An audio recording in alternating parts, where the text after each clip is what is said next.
promoting nuclear non-proliferation community here in the Urals, and in particular in organizing this conference. So the floor is to Ekaterina Mikhailenko.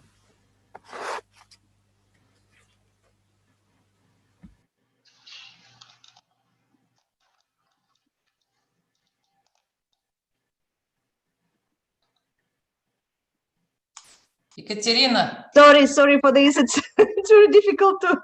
Thank you. Dear guests and colleagues, my dear friends, I'm very pleased to be here today for the opening of the conference. And I'm very grateful to my colleagues, to my friends, my colleagues from URFU, from SSM, especially to Lars van Dassen, Sarmita Andersen, and Christopher Walden, who did a lot for our conference and for our community here. And this conference was initiated for involving the young generation of experts in the discussion of the complex issues of an NPT and its future. Moreover, this conference is organized by younger generation of the Urals Non-Proliferation Research Group. And today they take part in the online session directly as moderators. So now I would like to give the floor to my colleagues, Vasily Tuganov and Elena Sinitsina, who are the first in this conference, and they open this panel. Thank you, Vasily, Elena. Thank you very much, Ekaterina. We extend our utmost gratitude to distinguished speakers who join us today. It is a great pleasure also to be with you and have an honor to moderate this session. First, what we would like is to, of course, welcome everybody for today's conference, and we hope that you will all enjoy our great speakers and the material we've prepared, because the topic is hot and is very interesting to Russia and to what is going on in today's world. So please look at the rules of procedure. Attention. Questions could be written only in chat messages. Unfortunately, we don't have much time for asking questions in person. So please note that your question must look like, here you see question to speakers, and you got to know the surname of the speaker. And you have the example here given. And moderators, us, me and Yelena, will pick questions and ask them to a speaker accordingly during the Q&A session, which will be after the last but not the least speaker of every session. So please keep your microphone turned off to evade any noise and mishaps, because this is a special format, and also respect the speakers as they are very honored and distinguished persons, and listen carefully and have a great time. I pass the floor to my co-moderator, Elena Sinitsina. So thank you, Vasily. Talk about the opening. Thank you. Good afternoon, dear colleagues. I highly appreciate to co-moderate this opening session with such distinguished experts and at such an appropriate moment. And now let me introduce our distinguished guests. Our first speaker is Vladimir Orlov, founder and director of the ПИР-Центра, professor at MGIMO University, president of the Trial Club International. Mr. Orlov is going to address the main challenges to the nuclear non-proliferation regime ahead of the 2021 review conference. Our second guest is Elena Sokova, executive director at the Vienna Center for Disarmament and Non-Proliferation, who is going to talk to us today on how the pandemic influences non-proliferation, arms control, and disarmament regime. And our third guest is Maria Chipurina, External Relations Officer at the Comprehensive Nuclear Test Ban Treaty Organization, who is going to speak about the NPT and another crucial treaty, CTBT. Dear speakers, thank you for coming. It's a great honor to have you with us today, and we are curious to hear your presentations. So I would like to give the floor to Vladimir Orlov.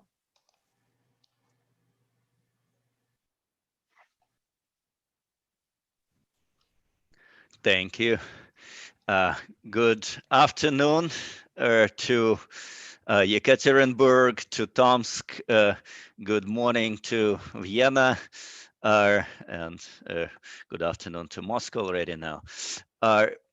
It's really great to see so many familiar faces here, so many good friends on the screen, as well as those who I do not know, because I understand you have a very a large group of young researchers here who hopefully will be joining the ranks of non-proliferation, arms control, and disarmament specialists.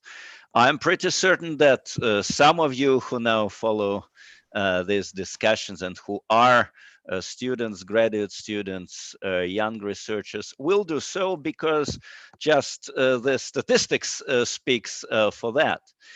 I would really like to start with congratulating Dr. Mikhailenko and her team for their effort, for your effort in promoting disarmament and non-proliferation issues, as well as disarmament and non-proliferation education systematically. And we have quite a number of examples of your productive work, both in education and in research. Actually, I don't need to look that far for these examples. Some of the products of your educational efforts are now on the screen. Some of them are just next door from me at ＰИР-Центра, who now interning, like Konstantin Larionov interning at ПИР-Центра and also continue his studies at GIMO.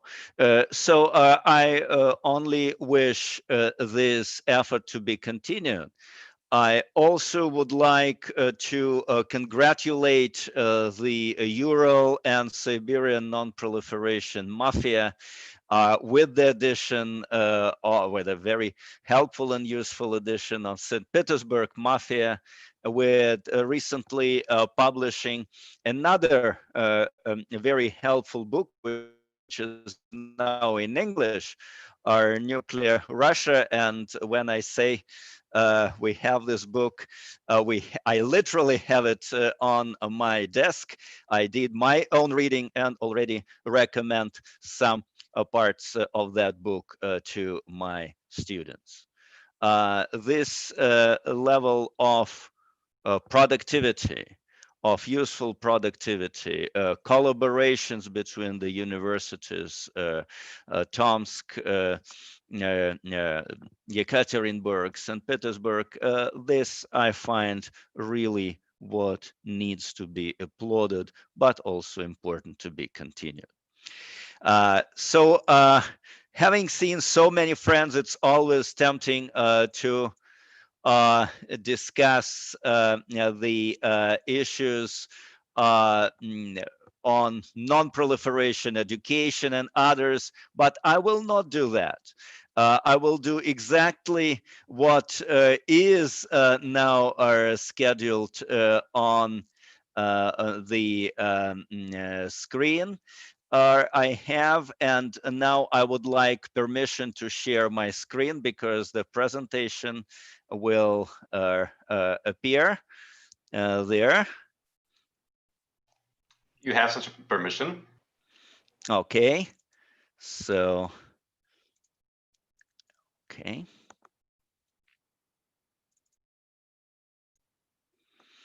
Yep. It says I'm now sharing with you, so unless you tell me otherwise, you see my presentation for today on the screen. And I will address the, well, you gave me 20 minutes, so I will address 20, and this is an unusual year, actually, 2020. So 20 is that number which is with us this year, whether we like it or not. And I will just collect a review with you the 20 pressure points of nuclear non-proliferation. So when we come to the 2021, which hopefully will be an easier year for all of us that this year seems to be, that we are prepared also better equipped for that immense task of addressing the major nuclear non-proliferation issues ahead of us. And of course, I'm tempted to say that we need to make our planning for August next year, because at least this is what many of us have now penciled in our calendars, that NPT review conference postponed in a very unusual way, but inevitable way, is now scheduled, as most of us know it well, for August 21. Whether it will take place or not, or when it will, in what shape we will have that conference, still remains to be seen. So with your permission, I will not speculate on those things which are now in the making by major players here, in the making by the UN ODA, and actually in the making by the events and by the pandemic itself, because we can only guess about its turns and U-turns. Let us concentrate on those things which are obvious to most of us, and maybe some which are less obvious. The first of the pressure points, or if you like, the first of the problems I would like to flag, is a lack of universality of the NPT. With all recognition of other problems, we will have to register the fact that there are 3.5 nations who are outside of this regime, which provide certain number of problems, which are Israel, India, and Pakistan, and to a certain extent DPRK, because its withdrawal from the regime is obvious, but its legal withdrawal from the NPT per se, it remains to be seen how it can be played in case DPRK decides to come back. So far, however, we do not hear that knocking in the door from North Koreans or from any others from this 3 to 4 list are saying, let us in as non-nuclear weapon states. And we have to recognize that unfortunate fact. The second problem may be a little bit less obvious here, but I also have to mention it because we're all students of the NPT, and we're all students of its main pillars, Articles 1 and 2. But the states possessors of nuclear weapon states, in my view, do not do enough to guarantee that this treaty is fully implemented. As some of you know, I currently work with an archive provided to ПИР-Центра by Ambassador Timirbayev's family. And I now work in Roland Timirbayev's documents and archives and invite others to do so. Some of you had a chance to do so already. Of course, he had a lot of his own analysis and findings on the issue of transfer of knowledge on nuclear weapons to others by nuclear weapon states. And although he has his certain interpretation of the history of these articles, his conclusion from his archive is crystal clear that any sharing of knowledge, including NATO nuclear sharing, is a violation of the NPT. I know we didn't speak that much about it in the previous conference, And there is a temptation not to address this issue. Some say it's controversial. It's an easy question for some, but our findings demonstrate that it is a real problem. And I'm glad that your colleagues from the Urals, who is now literally in Yekaterinburg, Mr. Degtyaryov, has made a very important study on these issues. Pressure point number 3. This is something which unfortunately is clear for all of us. There is absence of progress in nuclear disarmament as it is prescribed to all of us, to nuclear weapon states and to non-nuclear weapon states alike by the NPT, both of nuclear disarmament and generally on disarmament. In this situation, we probably should realistically not expect dramatic reductions of nuclear weapons in the near future, and only should hope and contribute to the efforts to prevent new nuclear arms race, while there are those states possessing nuclear weapons who have the capabilities to double or triple their nuclear arsenal, although not necessarily they have political need to do so at the moment, but this may change without notice. So this is something on my list of concern. Not surprisingly, this is a list of concern for most of the participants of the NPT Future Conference and of the NPT review process. So far, it has been one of the major irritators and major dividing lines between haves and non-haves.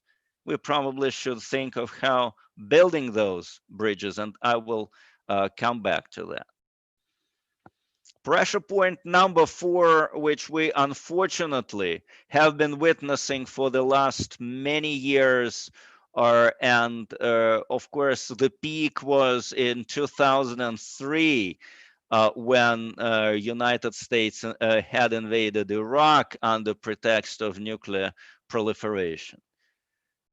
For our colleagues in Yekaterinburg, in Tomsk, and elsewhere, we all know that we should be not politicized ourselves. We should prepare a new generation of analysts with critical thinking both on the Russian policy, on other issues, what are going on, not necessarily just blessing, endorsing, but questioning what's going on. That's important and that's good. Critical thinking is important, but politicization of nuclear non-proliferation, which has been practiced by certain nations, particularly by the United States, is no good. No good for the regime, no good for the dialogue, no good for better understanding, no good for promotion of nuclear non-proliferation values itself, because those values could be undermined by those politicization. And here, of course, I would like to flag pressure point number 5. Attempts to solve nuclear non-proliferation issues, existing issues, outside the boundaries of existing international legal framework. And here, there is one thing which are UN Security Council inspired sanctions, and completely different when there are sanctions and embargoes and pressures implemented outside of the existing mechanisms. Well, some of the things I just mentioned were, I think, controversial and subject to discussion. This one on the screen is probably less controversial and kind of very obvious for ourselves. The risk of mega terrorism with the use of chemical weapons, biological weapons, radioactive weapons, and for the purpose of our discussion today, nuclear terrorism, and vulnerability of nuclear security infrastructure, including increased interest by international terrorist organizations in sabotage on nuclear facilities, even in unauthorized access to nuclear munitions during their transportation. So far, we were lucky enough not to have these cases. Our NPT review process definitely is very dynamic, and many of us participated in the previous cycles. We know its ups and downs, how it develops. We shouldn't make drama on certain setbacks, but we clearly have to register that the previous NPT review conference 2015 had failed. And it had failed because of unwillingness of United States, UK, Canada, particularly, but also certain others, to work on a consensus final document. Whether we necessarily need a consensus document for future conferences is a good academic question. Practically speaking, we always try to have consensus before. And my suggestion is that we also think consensus-wise when we look at the upcoming 2021 NPT review conference. But it is also the fact of life that we will face certain issues which are unavoidable at 2021 conference. My unfortunate forecast is that the tensions between the United States and the Russian Federation, as well as within the P5, will not be reduced, although we will have a new administration in the White House by that time. Some of the analysis, which also done here in-house by ПИР-Центра, our recent meetings with the Russian and foreign policy leadership of Russia, has brought me to an idea that we should be very skeptical, is not to say pessimistic, about improvement of US-Russian bilateral relations. Yes, we need that. We need channels of communications open.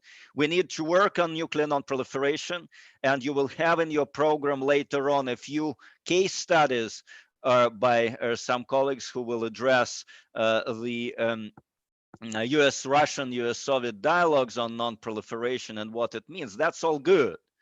But realistically speaking, the relations between United States and Russia are at its historic low, and it is unlikely, even if New START is extended, that we will have significant progress in bilateral strategic relationship. So this will echo both the Article 6 of the NPT discussion, the WMD free zone in the Middle East discussion. So those key challenging issues which will remain so in 2021. And of course, Dr. Sokol will speak about it later on, but the issue of postponement of the NPT review conference for more than a year, whether it's some good thing for the NPT regime or not. Or some may say, yeah, it will provide us with more time for preparations. If so, I agree, it may be a good thing. But whether we are using this time really to improve particular elements for the NPT upcoming conference, to come stronger to that conference, more united, or just having more and more Zoom meetings, this is not clear for me. I'm afraid that so far I just see proliferation of Zoom meetings rather than proliferation of new, refreshing, consensus-based ideas, and this worries me.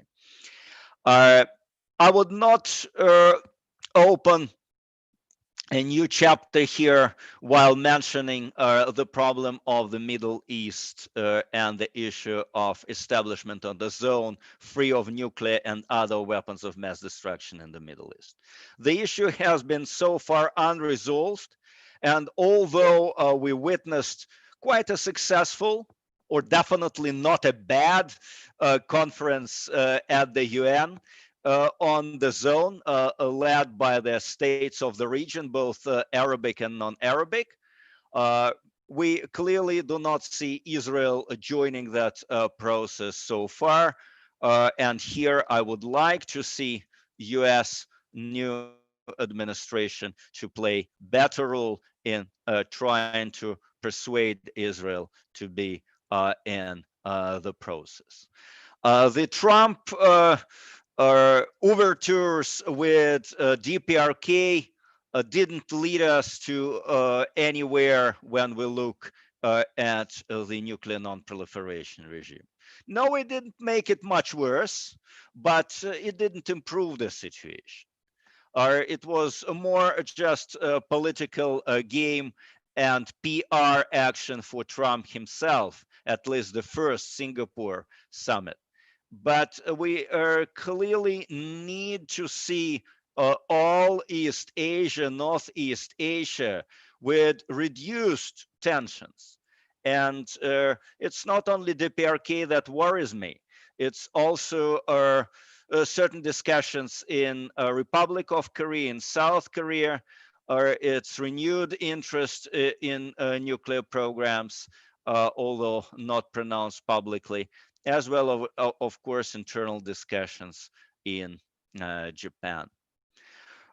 South Asia will remain a hot topic, not necessarily at the NPT review conference itself, but for the whole agenda of the nuclear non-proliferation regime. It is not that much addressed at the conferences, not as much definitely as Israeli nuclear program. But we see the existence of tensions in the region, which are nuclear tensions. And we also see that player who is a have, who is allowed to keep nuclear weapons according to the treaty, China, with very interesting policy on its nuclear arsenal, which is watched closely, both in Washington, in Moscow, but also in New Delhi. Iran may be an opportunity now again, because here the democratic administration has expressed its willingness to renew its diplomatic efforts with Iran. But for that, we need not only to have a new JCPOA, we have basically make the existing JCPOA joint comprehensive plan of action with Iran as strong as it was when it was conceived and when it was signed in 2015. And I'm not sure that Americans are ready for that, though if we can here in Russia to contribute to that process for Americans, for Iranians themselves, as well as for other members, we would be happy to do so. But realistically speaking, that's not an easy task.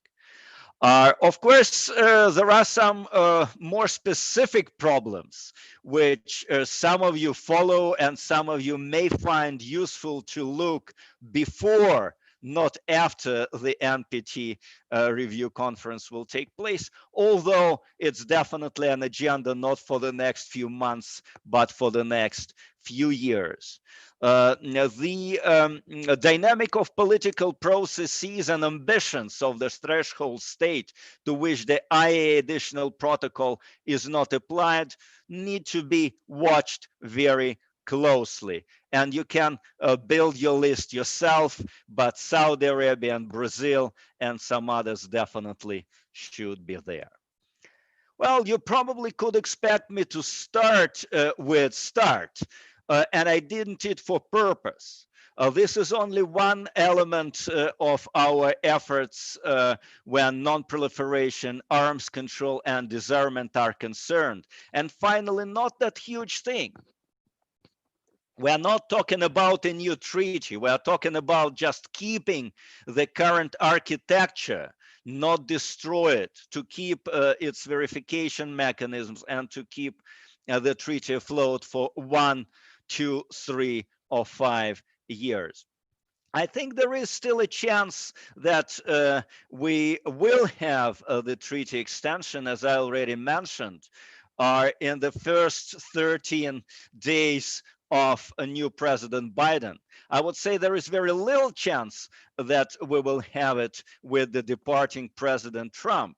But with all that, which probably would make our mood more positive if we have it, with all that, we should not forget that this will be only one small, although important, contribution to the strengthening of the NPT and its Article 6.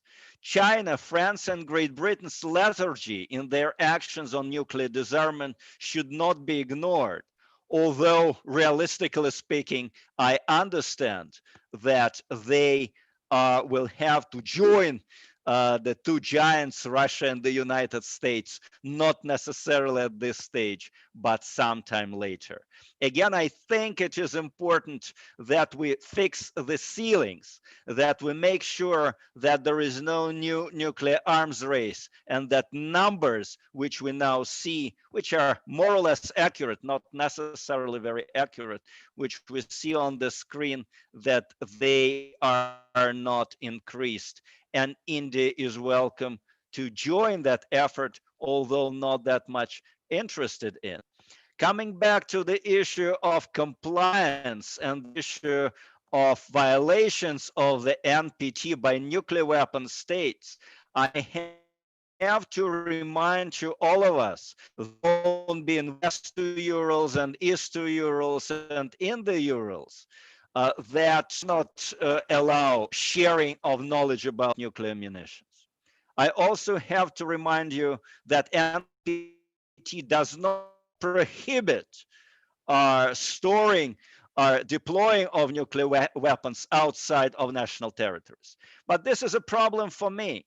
The nuclear weapons outside its national territories create certain instability, uncertainty, and challenge for my country, for the Russian Federation currently. And I see no interest in NATO to address these issues.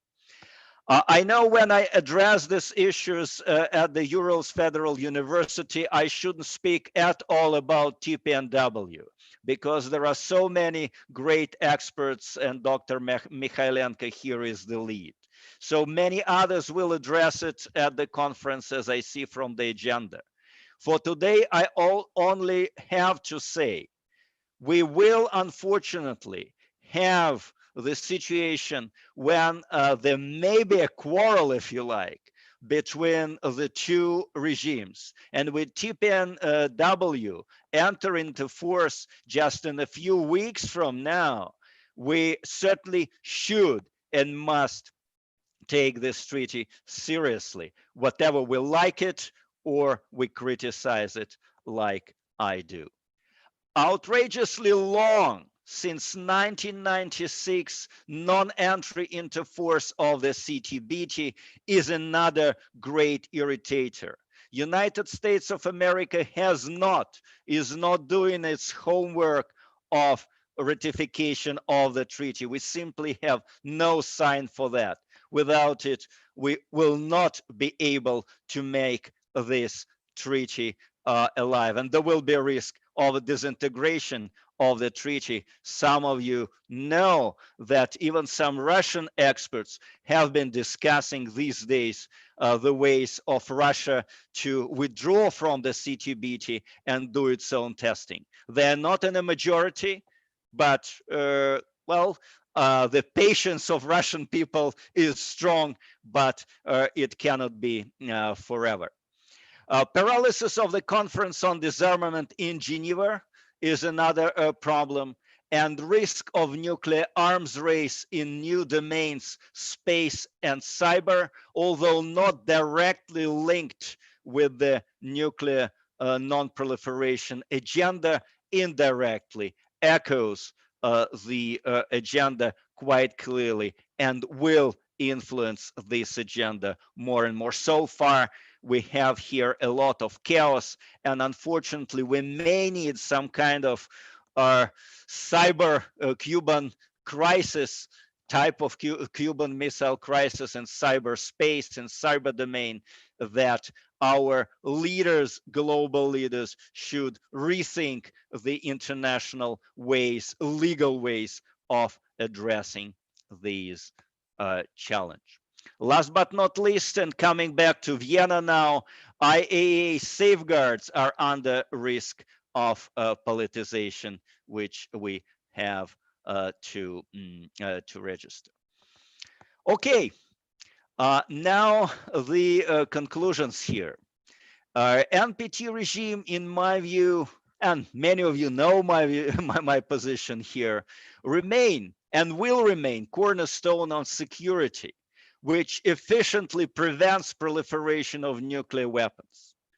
However, the closer we will come to the new NPT review conference, whenever it actually takes place, let's say pencil it for August 2021, this conference will face unprecedented traditional and new challenges, and it will be a tremendous effort which should be implemented by diplomats, by practitioners, by thinkers of non-proliferation in different corners of the world, Russia included, to try not to deteriorate the regime, not to contribute to destruction of the foundation of the nuclear non-proliferation. Thank you for your attention.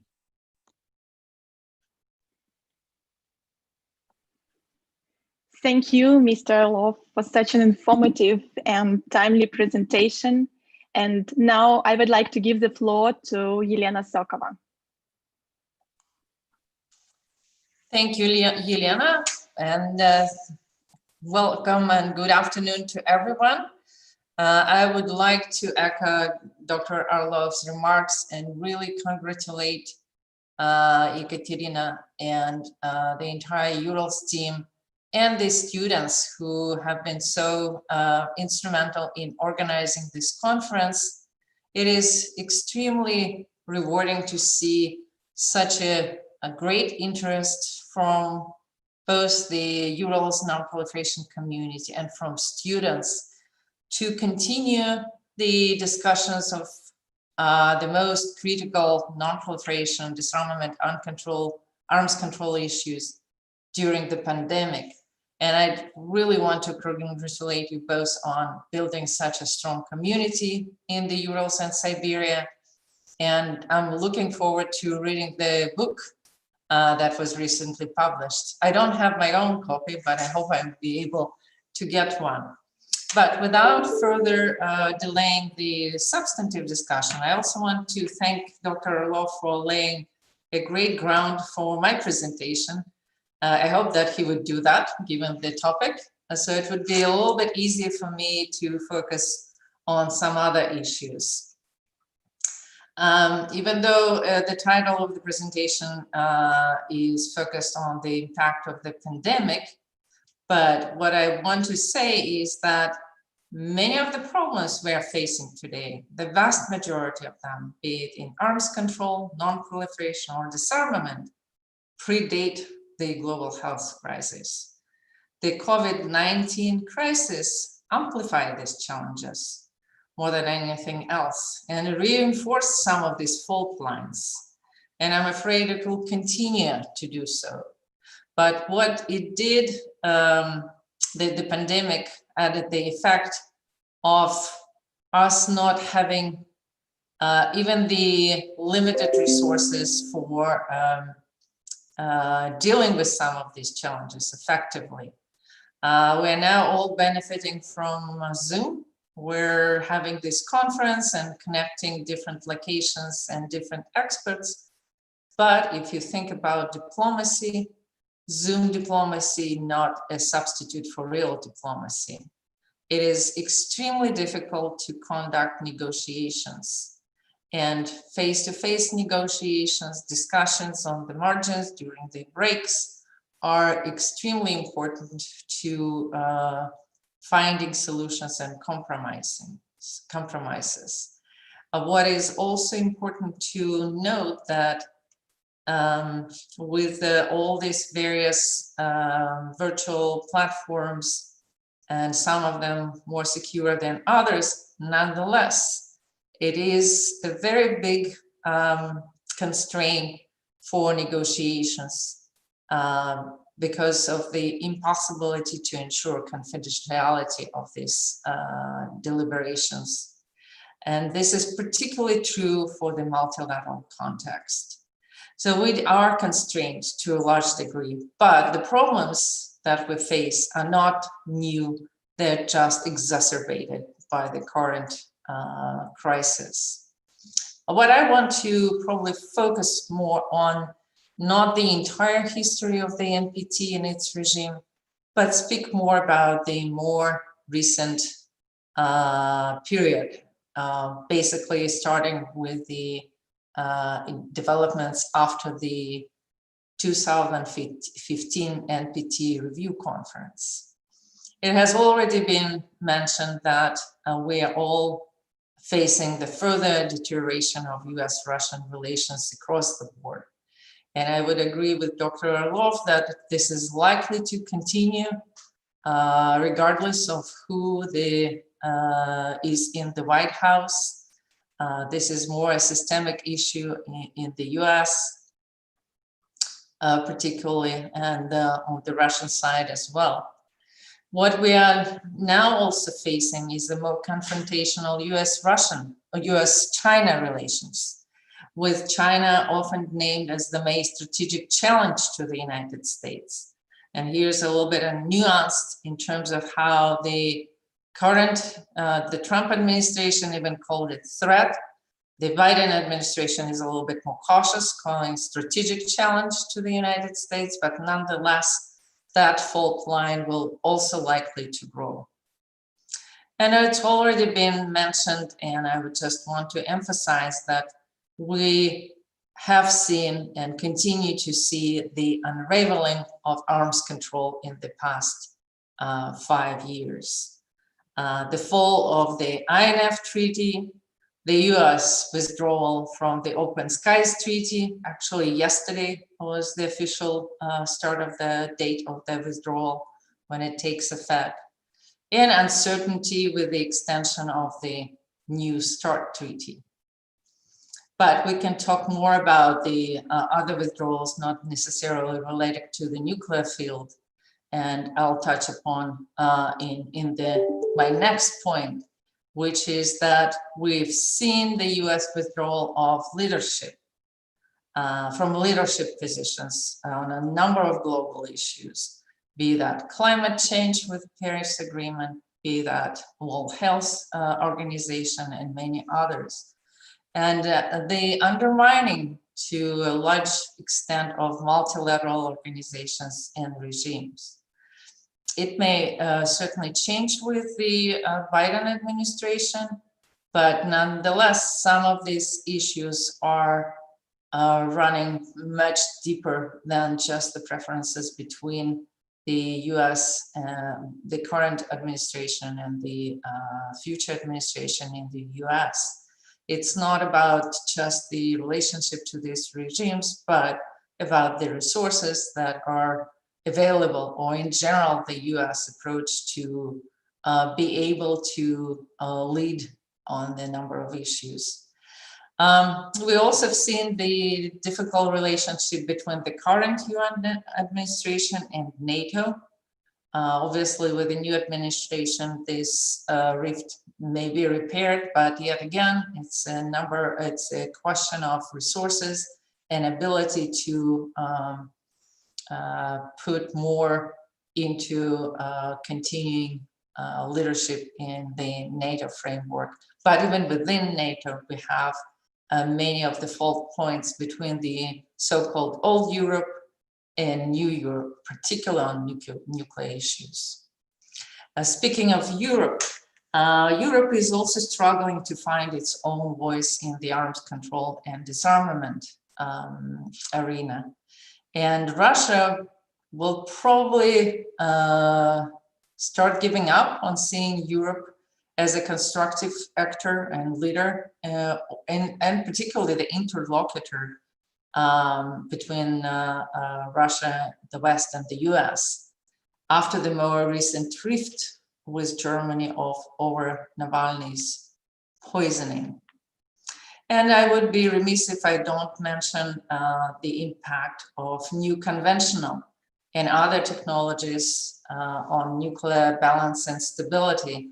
Dr. Orlov already mentioned space and cyber issues, but it's much more broader, particularly when new conventional weapons, including dual-capable cruise missiles, hypersonic weapons, and others will likely to affect the balance and strategic stability, and actually may add to the vulnerabilities in the nuclear domain.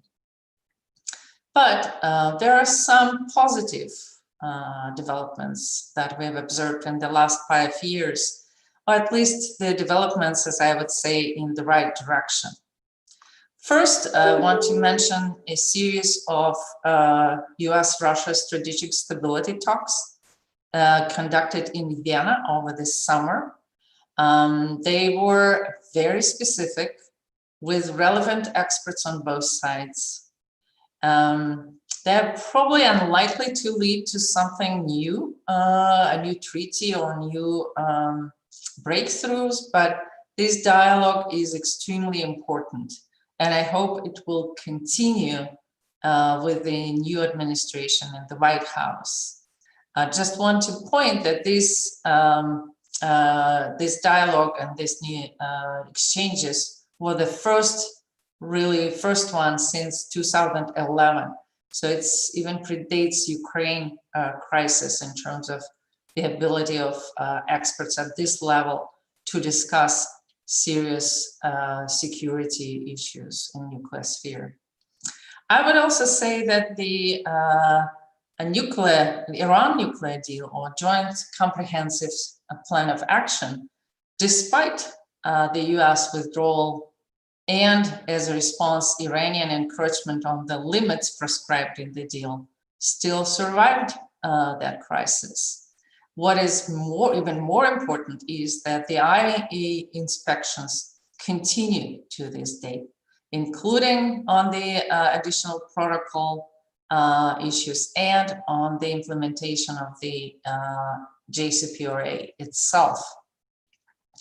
There was a recent breakthrough when the IAEA was able to negotiate access to 2 sites of interests suspected of once hosting secret activities.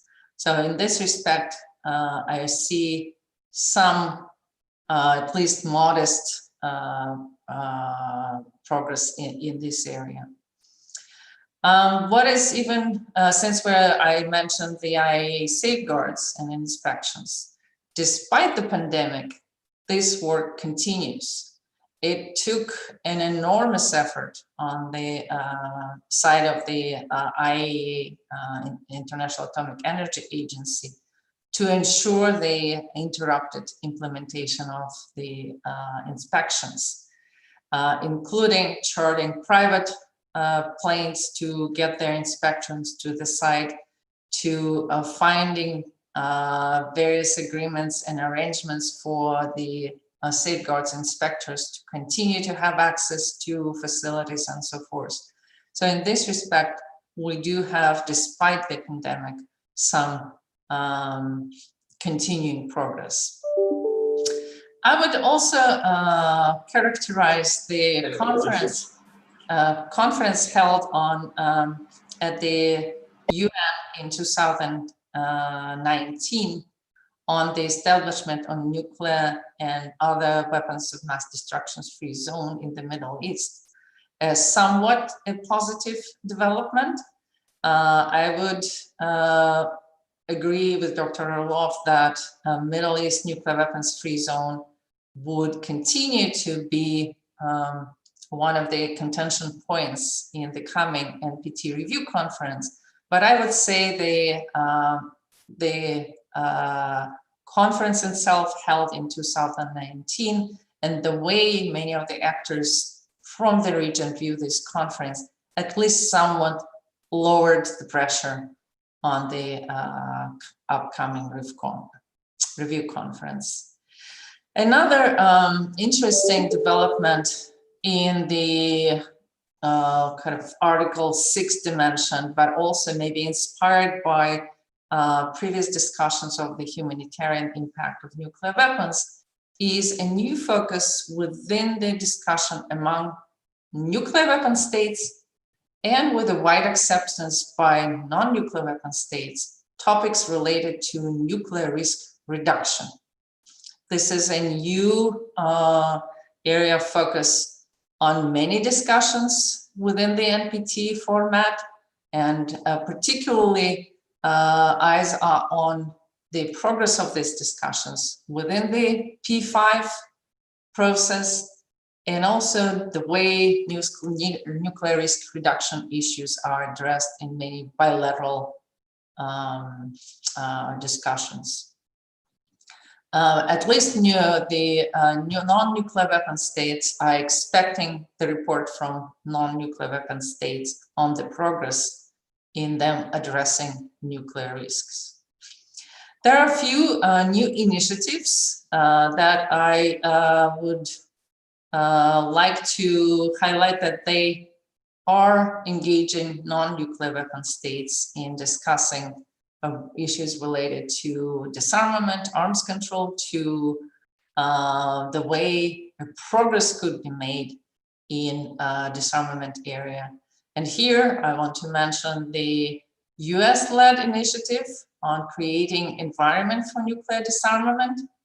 Although it's too early to say where this initiative would lead and whether it will survive in the new administration, but so far the fact that there are 28 countries that are engaged in this discussion, including like what are the drivers behind countries keeping nuclear weapons, what are the different factors for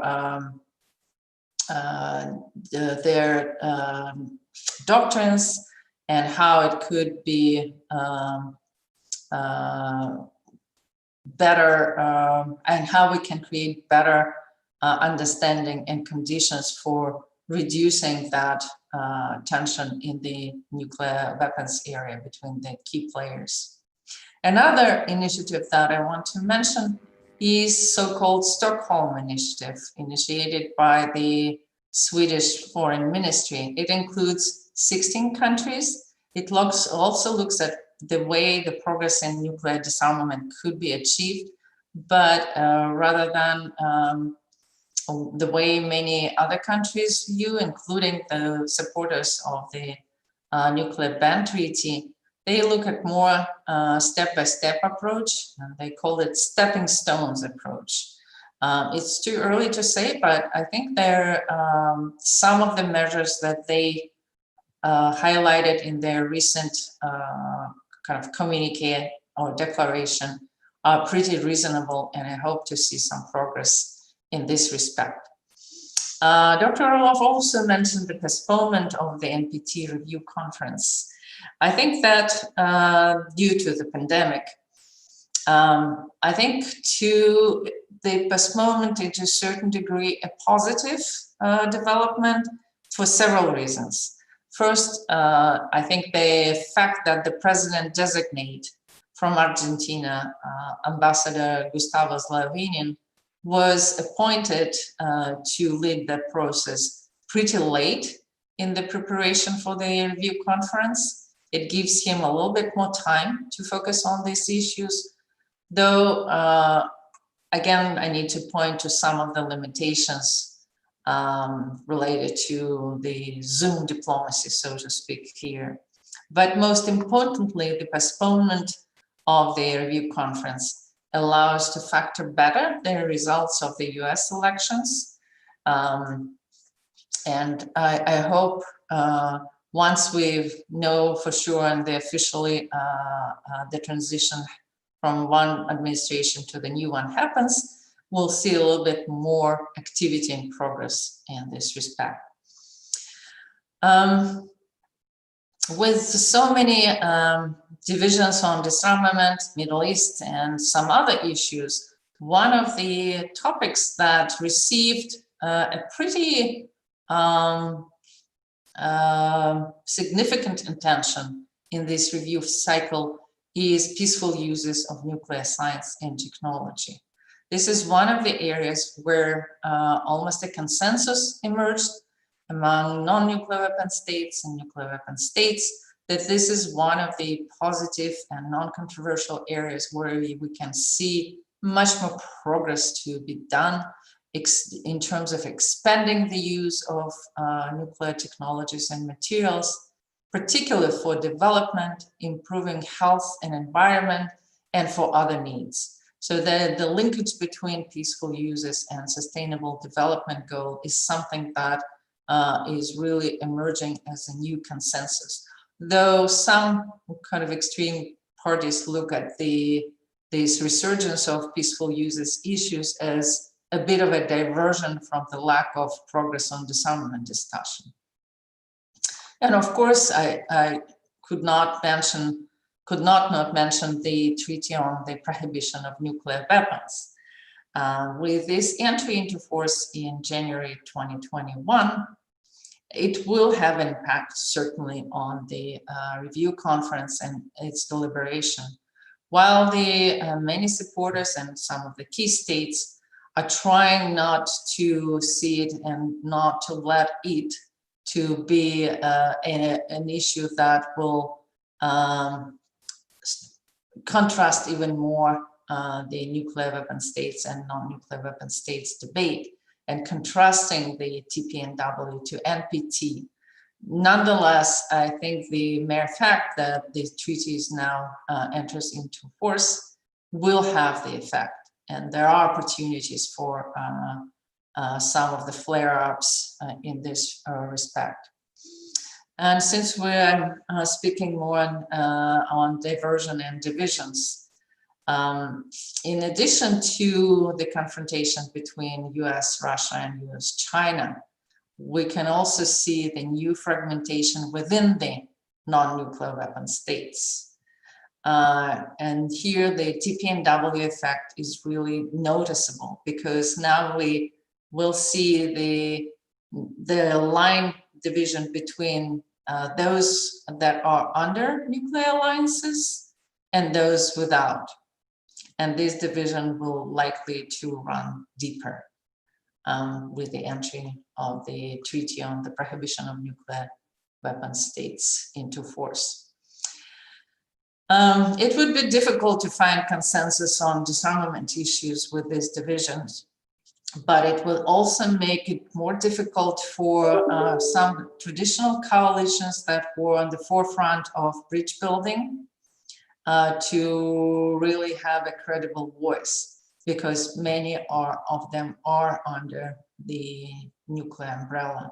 So those traditional bridge builders as the new agenda coalitions, that Non-Proliferation and Disarmament Initiative, NPDI, would have very difficult time to play their roles of bridge building. But the non-alignment movement itself is also losing its influence and unity.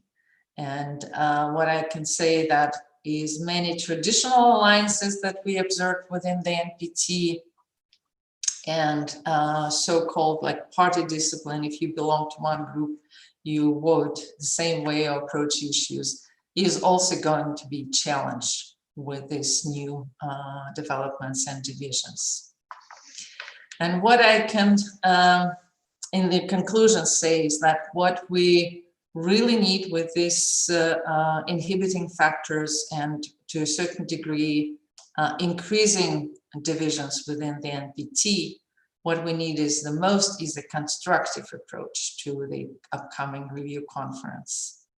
And if I would say that we need the return to the traditional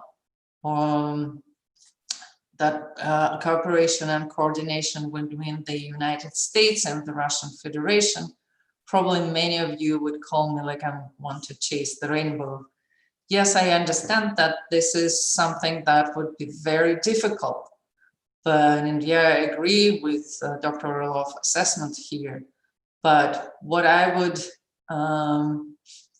suggest that what we all need at this juncture is that we need to really look at how we can make this debate and discussion constructive.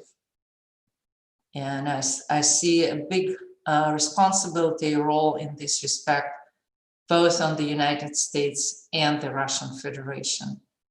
Even the improvement of the tone and language during the debate between the two countries in the UN arena, be it the first committee of UN and even more so within the NPT review conference, is much needed.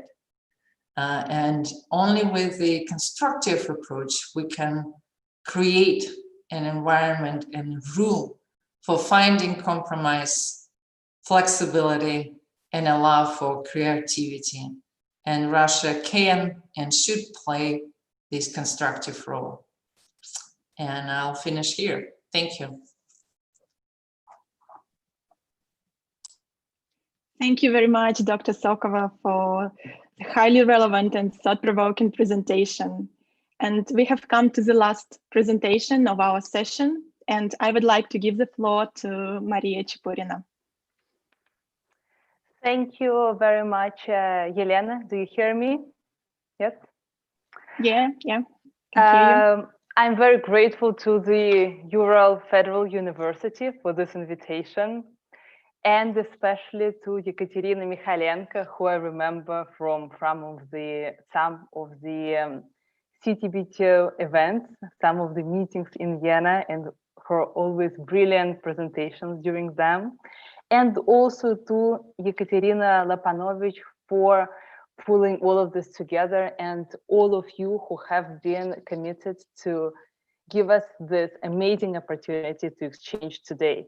And what I see from the chat, there are already a lot of very interesting, very insightful questions coming in. It's also a big pleasure to be sharing this virtual floor with some of the renowned experts in this sphere, with Dr. Orlov and Dr. Sokova. And hopefully one day we will actually get a chance to do something similar, to do a similar conference in beautiful Yekaterinburg. Because seeing things from the perspective of a practitioner, as I work for an international organization in the sphere of nuclear disarmament and proliferation, I myself and my organization were big believers in the power of youth engagement, of those constructive dialogues, and also of looking back to the past, of learning from it, and using those lessons learned to analyze the future, and to also make scenarios as to how things can develop in the future. A lot has already been said. I'll be honest that the two presentations before me have been very insightful, and to a certain extent, I can only agree with some of the main points raised, including that the upcoming NPT review conference, or as I'll be calling it, RevCon, has a lot of uncertainties. It's uncertain in terms of dates, although August is indeed the date that has been voiced. Most often these days, moving from January to August, in terms of the COVID situation, and also in terms of the outcomes. And from a practitioner's point of view, I always consider things through the prism of John Kennedy's absolutely amazing quote, which is, we must deal with the world as it is, not as it could have been should history been different. From this perspective, I can also only agree that the NPT perspective is absolutely not rosy. NPT has big challenges these days, and I see it personally from the perspective of the CTBT, which is one of the pillars of the NPT under Article 6 on nuclear disarmament. But I also believe that all is not lost. And this is why I'll structure my short presentation today around 3 main points. I would first like us to look back a little bit, to look back at the historical link between the NPT and the CTBT, as very clearly stated by Dr. Orlov. CTBT is one of the pressure points in the upcoming NPT REFCON. And then also I'll share my vision of the challenges and opportunities of the upcoming NPT REFCON through the prism of the CTBT. So let us begin, and let me share with you some slides that I have. Just a second.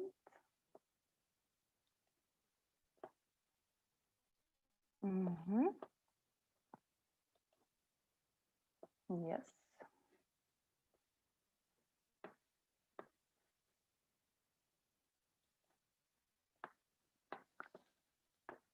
Can everyone see my slides? Yes, Maria, you can full screen them and proceed. Good. Just give me a second.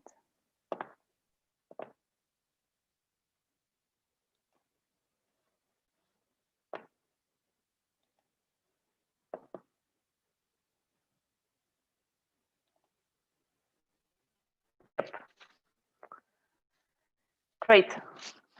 So, for those of you who might not be so familiar with what the Comprehensive Nuclear Test Ban Treaty is, it's one of the most commendable successes of the NPT review process, which, with the treaty being an international treaty that bans all nuclear explosions by anyone, anywhere, and continuously monitors the globe for any signs of nuclear testing. The CTBT is actually intrinsically linked to the goals and the objectives of the NPT, contributing to its first 2 pillars, as you can see from this funny mushroom image. First of all, non-proliferation, be it both horizontal and vertical, and also to disarmament, as already mentioned under Article 6 of the NPT. What can also be quite interesting is that NPT itself refers to the partial test ban treaty, although there have been ongoing discussions even before the NPT was adopted about the importance of complete banning of nuclear testing. The situation at that time, the geopolitical situation, was not ripe. So a partial test ban treaty is referred to in the preamble of the NPT, with the main difference between the PTBT and the CTBT being twofold. First of all, it prohibits nuclear explosions in the atmosphere, outer space, and underwater, but nothing is said about underground nuclear explosions. And this is the major difference with the CTBT, which prohibits nuclear explosions absolutely everywhere. And secondly, there is no verification regime foreseen. What's equally interesting is that after the NPT was signed, the CTBT discussions about the need for the CTBT came to the fore. And I recall myself talking to the 1995 NPT REFCON president, Joanta Dhanapala, who told me that since 1975 onwards, non-nuclear weapon states would very actively push for a legally binding CTBT. The tensions were actually so high that a consensual outcome document of the 1990 REFCON collapsed because of the inability to find consensus on the CTBT issue. So what happened? 1995 was a special conference. It was not just one of the REFCONs, it was also the extension conference. And here the issue of the CTBT was put forward with the decision on indefinite extension of the NPT closely linked to the decision to conclude the negotiations on comprehensive nuclear test ban treaty by 1996. This decision was adopted, and as we all know, by 1996, negotiations on the CTBT were concluded. Since then, what's equally important is that every NPT review conference that has produced a consensus final document has highlighted the importance of the CTBT. And up until today, although the treaty is still pending entry into force due to very stringent criteria requiring 44 nuclear weapon and nuclear technology holder states to sign and to ratify it, the CTBT continues to be one of the main pressure points during the NPT REFCONs. What do we actually have today? So what do we have to deal with today? The CTBT is almost universal. It's signed by 184 countries and ratified by 168. And it has been able, and this is also something very important for you, because you'll be having later on today and tomorrow discussions about, for example, such new developments in the disarmament sphere as the TPNW. What's important to understand here that the CTBT is a non-controversial treaty from this perspective, or a bridge builder. It has actually been able to bridge the divide between the have and the have-nots states, which intrinsically existed also in the NPT, which allows 5 states, which recognizes 5 states as nuclear weapon states.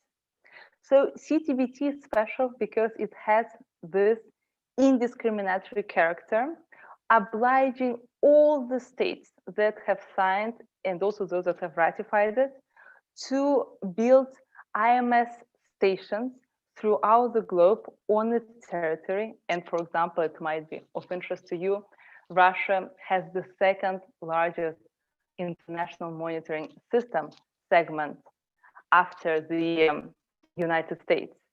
And also for the data collected to be shared on an equal basis with all 184 state signatories. And from this perspective, in my opinion, this is also a big highlight of what we have today in the nuclear disarmament sphere, is that the CTBT allowed to democratize the capability of all states, be it the have or the have-nots, to detect signals of nuclear explosion, which was once the exclusive domain of the nuclear weapon state. And this has been exactly achieved through the build-up and the sustainment of the treaties verification regimes. In terms of opportunities for the treaty, and also with the treaty being one of the parts of the NPT, also for the NPT, the good news is that up until today, the funding for the treaty, the funding for the development of its international monitoring system is continuing. And the IMS, as I shortly call the international monitoring system, is today 92% completed, and the level of completion is steadily growing. China, for example, is sending data, And we have Pakistan, which has neither signed nor ratified the CTBT, also joined some of its meetings as an observer, as a sign of courtesy. So what I would like to focus on next is what we have today in terms of perspective from the CTBT as the challenges for the upcoming NPT REFCON and also for the NPT regime more generally. Dr. Sokova has already very clearly stated this, and I tend to agree with her that one of the biggest challenges, which I also see in my work, is the politicization of the debate or of the measures around nuclear disarmament and non-proliferation. And this, what comes actually to my mind is the well-known phrase in the disarmament sphere, which is called the Vienna spirit. The Vienna spirit is a way of holding consultations and negotiations, which is not merely focused on a zero-sum game. It's a spirit of consensus building. It's a spirit of understanding the concerns of the other and trying to build something around it. And this is actually possibly why the New START negotiations this summer have been actually taking place in Vienna, possibly hoping that they would get some of this Vienna spirit. But honestly and objectively speaking, I do see that this Vienna spirit is gradually getting undermined. The debates are very politicized, they're very tough, and unfortunately, this does not help find a common and a commonly beneficial solution. Secondly, what I also see is that sometimes wishful thinking overlaps what should be done realistically, or there is not enough of a realistic view of things. As in my opinion, what's really important is for the state to focus on what we already have internationally accepted, and possibly to focus on, as I like to say, finishing what we started. So we have some agreements like the CTBT, the treaties that have a robust verification regime behind them, that are already being built, that have had a lot of funds invested in them.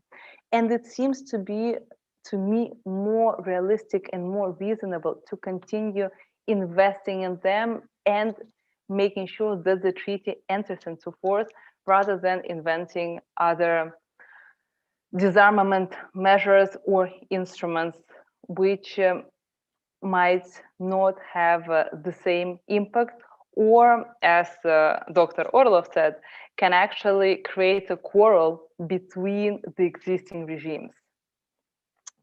With this, I would have two hopeful suggestions.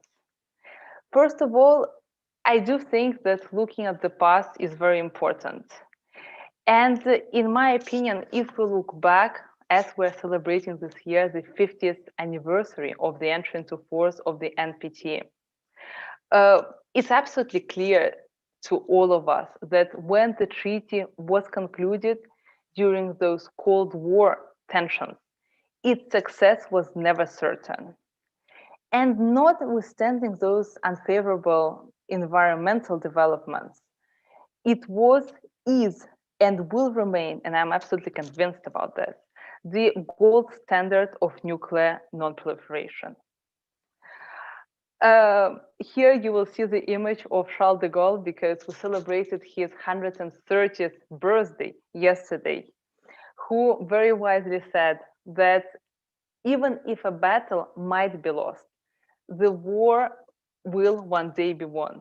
And I can paraphrase this talking about the upcoming NPT REFCON and the NPT regime more generally. It's absolutely not sure that there will be a consensus document at the end of the 2021 NPT REFCON. As we have seen, there are too many points of pressure. There are too many issues of contention. On the other hand, we should not forget that there is a difference between the NPT REFCON and the NPT regime in general. And the NPT remains and will remain one of the most adhered to treaties with 191 state parties. It's actually second only to the Chemical Weapons Convention. And the NPT REFCON also sets a very useful for the states framework of well-coordinated, agreed upon meetings, and then preparatory meetings, and then the REFCON. And this framework, even if there is no fully agreed to by everyone final document, does provide a unique opportunity to exercise the so-called Vienna spirit, to negotiate, to talk, and also to share concerns and to listen to one another. What's equally important, I believe, is to make sure that the new initiatives complement and strengthen the NPT, and I've already spoken about this indirectly, and I'm sure that you understand to what I refer to. With the international community having to focus on consensus building and verifiable measures, and capitalizing on what it already has.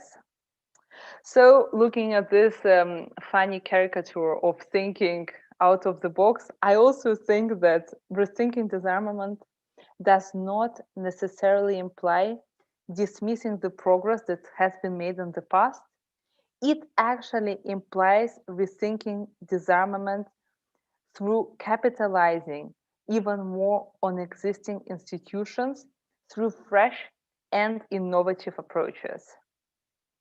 And here I cannot help but share the concerns regarding the ever-growing fears that the global norm against nuclear testing can come under further pressure. There is also a concern about how long the support for the CTBT and its verification regime can sustain without the treaty's entry into force. We heard from Dr. Sokova about the new interesting initiatives in the sphere of disarmament in the run-up to the NPT.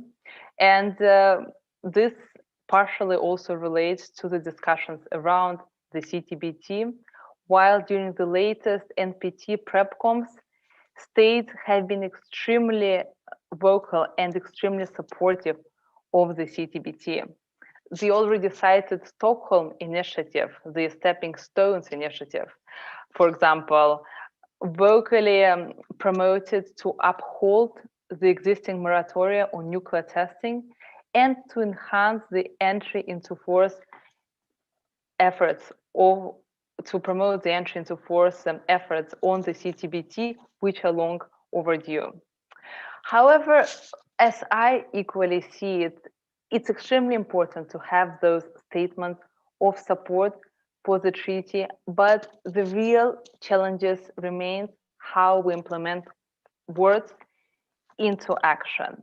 And here, of course, the biggest challenge remains those so-called 8 remaining Annex II states, which have either not signed or ratified, or have signed but not ratified the CTBT, and which include Israel, United States, China, Egypt, and Iran. What is clear is that by advancing the entry into force and universalization of the CTBT, we will further strengthen the implementation of the NPT. Just to conclude, a few final thoughts. I strongly believe that the NPT and the CTBT are means to an end and not the ends in themselves. So it's always important when looking at the next actions or further possibilities to ask what is actually that we are trying to achieve. how will these achievements help further strengthen nuclear disarmament and non-proliferation architecture? For it sometimes seems to me that the international community during those NPT-REF cons focuses so much on one issue that it's like in a forest. We tend to over-focus on a tree without seeing that there is this whole huge forest around it. And this is something that should never be lost. Historically, and finally, this is just a call to all the younger student attendees who are listening to us. A lot has also been achieved through grassroots movements, through academia, through civil research and engagement. And that's why I call upon you to really actively consider possibilities for you to get further involved, be it in research or in various disarmament and non-proliferation initiatives, which are numerous today. And I can only cite one of them, the one that I'm contributing to in my work, the CTBTO Youth Group, which brings together over 900 students to promote the entry into force of the CTBT. So study, think, and act. As the Japanese proverb would say, action without vision is a nightmare, but vision without action is just a daydream. So make sure you know the subject, but you do not only daydream, you also take action. Thank you for this.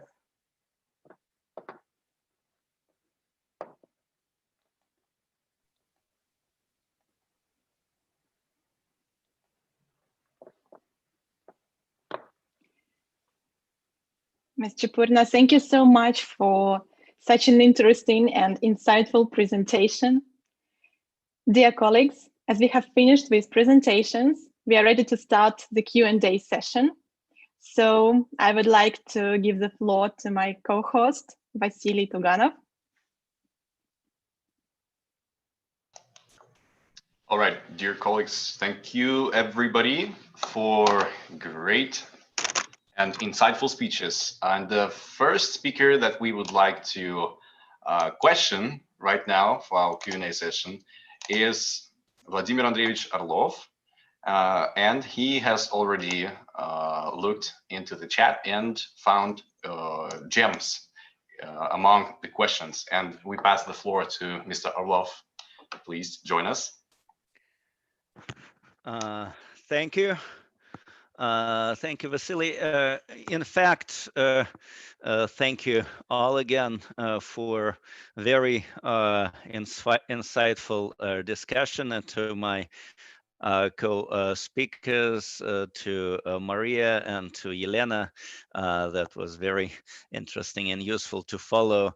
I could echo many things you mentioned. One thing I would like definitely to re-emphasize, which Maria just did, the CTBTO Youth Forum is an extremely useful platform, which we know for quite a number of years, and only wish it's strengthening, as we do wish strengthening of the CTBTO growing into the treaty, which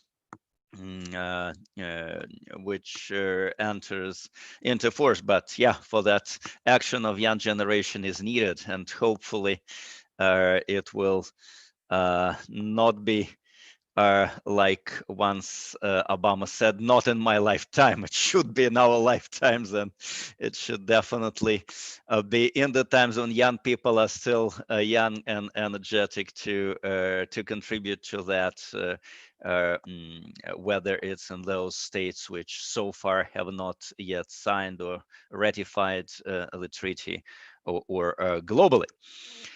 Actually, yes, Vasily, you're right. I tried to look through the chat. There were a number of very interesting, inspiring, and thought-provoking questions. And thank you to the whole audience.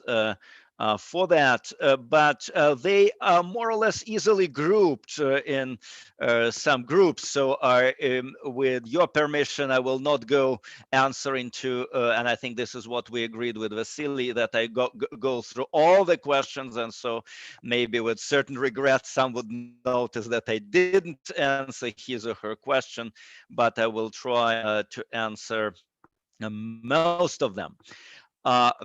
I think one group of the question all related to the future of US-Russian relations on arms control, on nuclear non-proliferation. Let me be here very clear and very blunt, and I think the Q&A session allows to that. I was just recently sitting with a senior Russian official brainstorming for what can be done between us and the new US administration, which clearly will be Democratic administration. And we already know some faces more or less who will be in that administration other than president and vice president.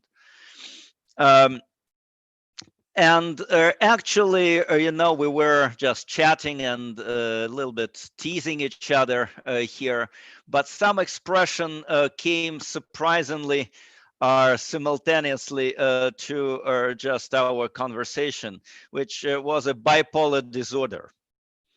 Or in Russian, this is пленарное расстройство. And that bipolar disorder we addressed not to each other, but we addressed to United States. So we diagnosed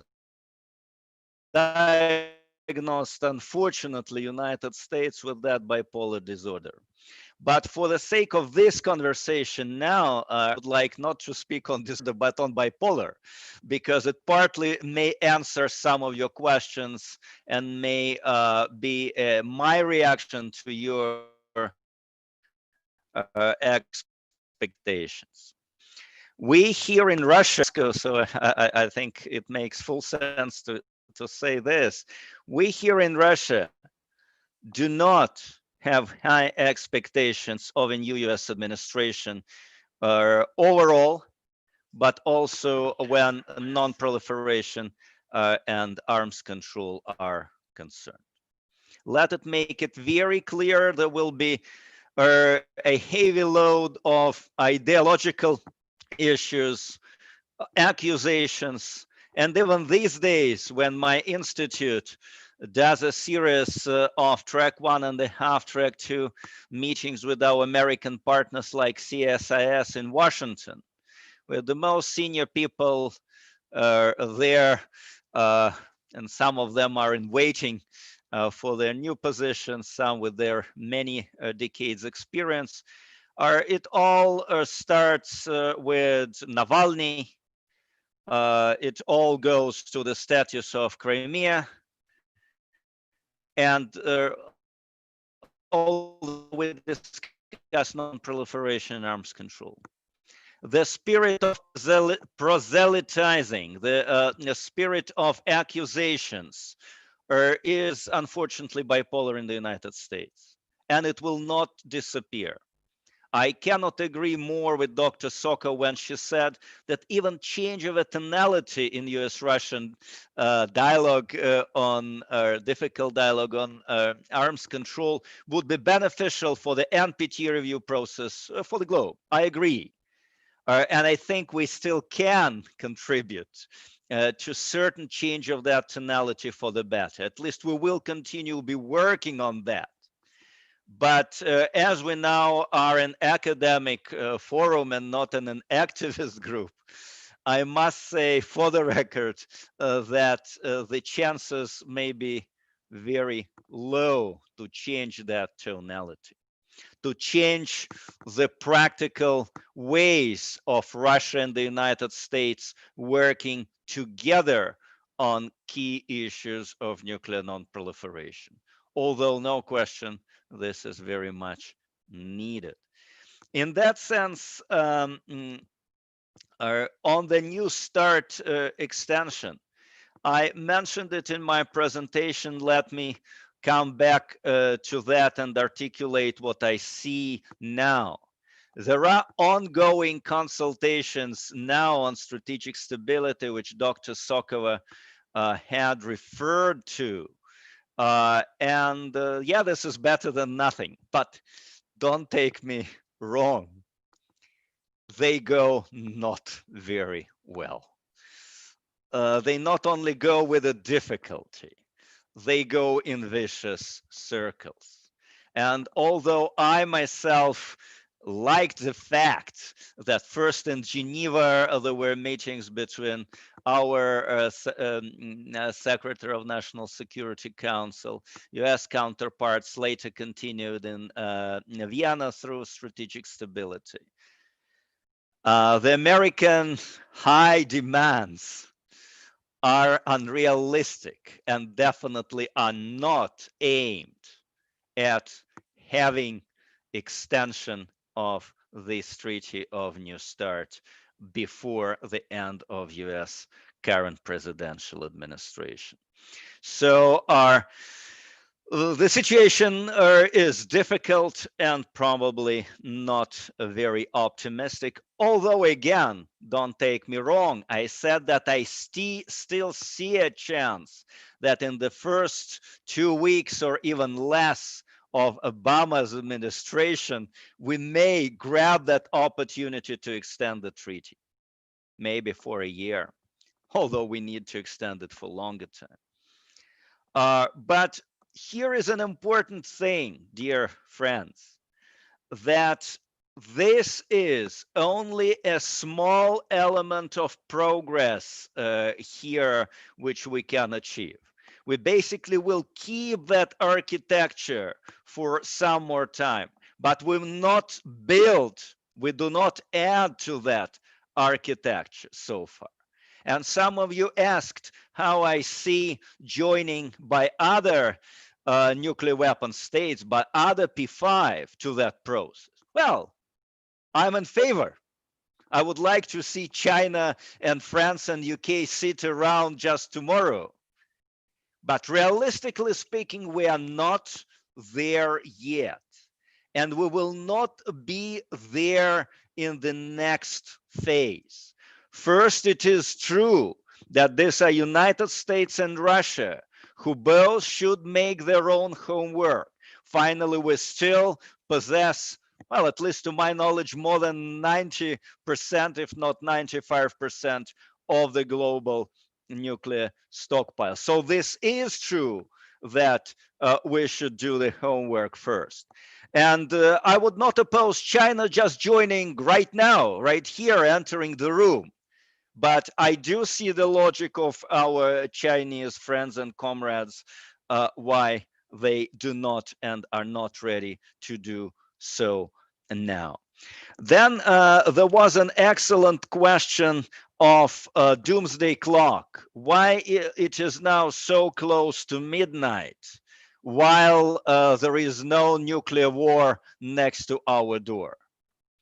I think this answer deserves a lecture, so with your permission, I spent only 1 minute to it, which may be unfair to such an important question. But you know, when Russian people are asked in sociological polls these days, September, October 2020, what is their #1 fear, worry in international relations? What do you think they say? Pandemic? Terrorism? No, they say nuclear war. We Russians are still, as a nation, very concerned about the risk of nuclear war. And I'm afraid not to be alarmist, that for a good reason, because the risk of accidental, not for purpose, but accidental nuclear conflict did not evaporate. And with numbers of nuclear weapons multiplied with irresponsible behavior of the United States, we certainly have to keep that risk high on our agenda. Not to threaten, not to make ourselves crazy about this, but clearly not to be in an ostrich pose, not to ignore this danger. There were a group of questions, again, not surprisingly, which came from the Urals University, Urals Federal University on TPNW.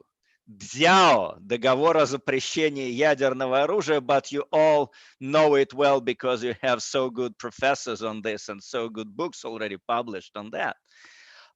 My personal reading of that treaty, it's not very professionally written treaty, it's kind of weak legally. And again, we don't have time for more elaboration, so I react quickly here.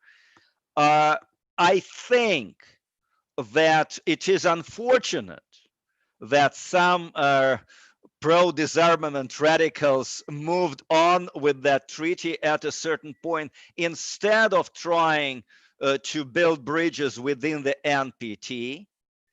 Not necessarily these two regimes will clash, but there is a risk of such a clash. I would suggest we invest more as an international community in the addressing Article 6 of the NPT.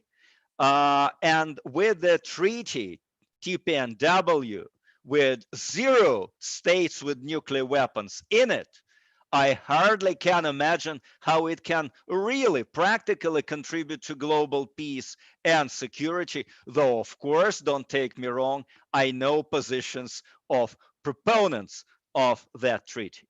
So my suggestion is that we look very critically at that treaty, but as it enters into force very soon, there is no way to ignore the fact that this will be part of international law.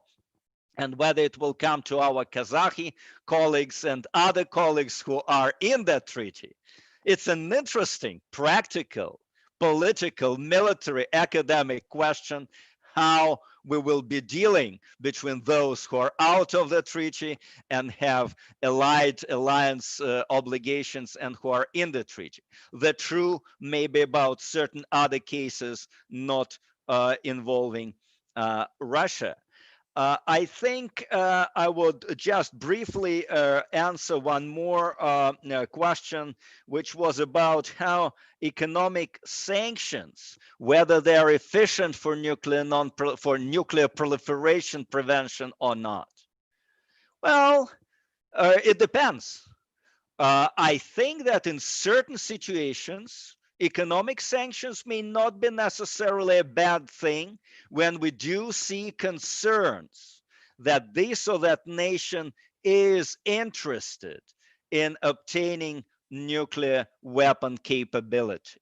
And if we find that nation in not compliance with the NPT, saying we international community, through the UN mechanism, UN Security Council makes a decision, then fine, let's go for it.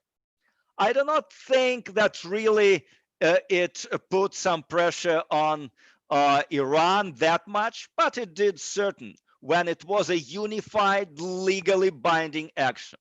What I'm strongly against are unilateral actions, unilateral sanctions, whatever pretext it uses, proliferation, Crimea, you name it. Thank you.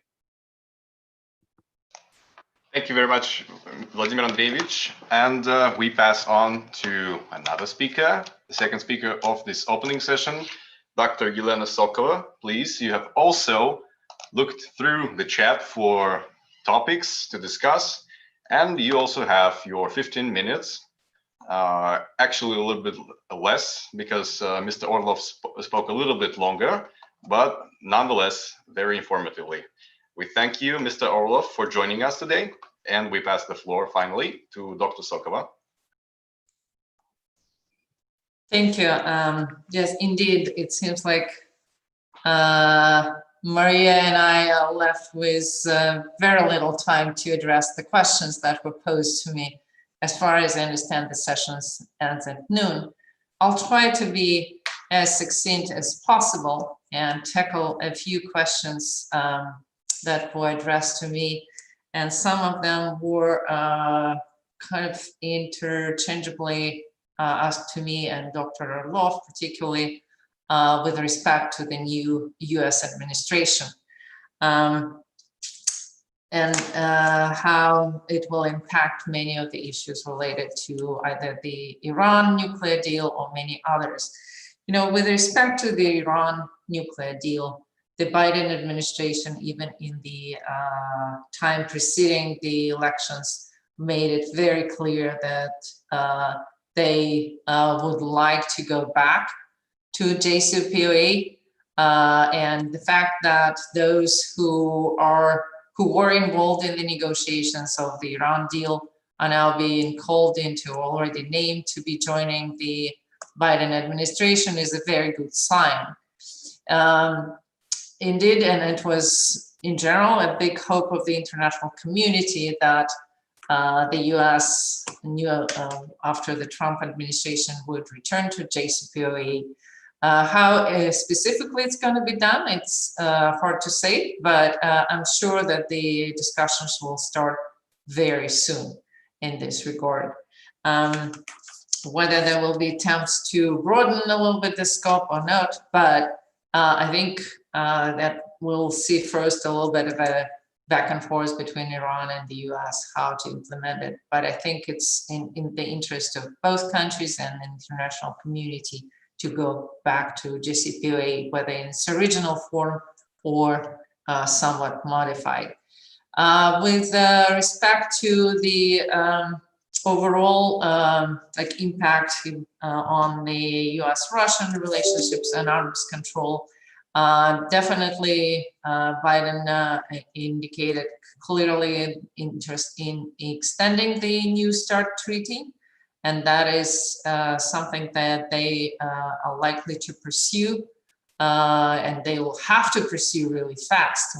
Dr. Orlov spoke extensively about that. But what I wanted to note is that I think beyond that first move, I doubt that there will be much progress on the, or even discussions between US and Russia for quite a bit. I think they will deal with this kind of more emerging issue, and the rest will remain to be seen.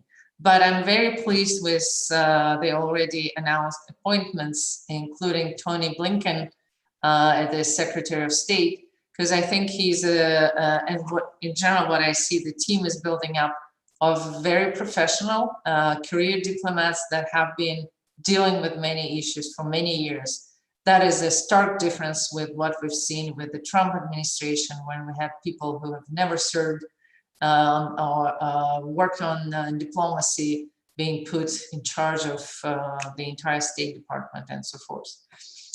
Quickly, just a few words about China, because that was one of the questions posed to me. I also agree, and it's well-known Russian position, that they would like to see the next kind of round of big arms control treaties to include both China as well as UK and France. But for the START treaty, China is not important at all. It's not a party. The US tried, the current administration, the outgoing administration, tried to bring China into the discussion of the START extension. It was received with, obviously, with China's very hard pushback, but Russia also was very insisted on not bringing the China factor in this bilateral treaty between US and Russia.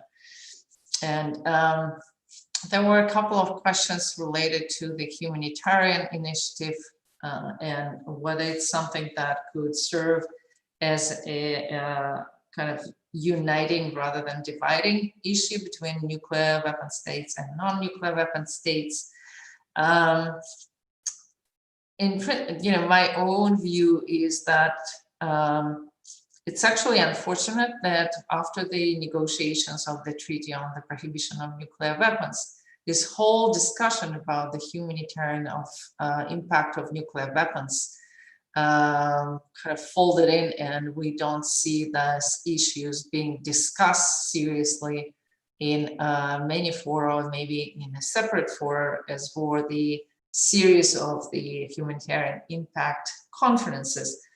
But at this point, when the divisions are already very stark, I don't see that bringing that discussion further into the NPT review context going to be helpful. Maybe it needs to happen outside of the NPT review conference.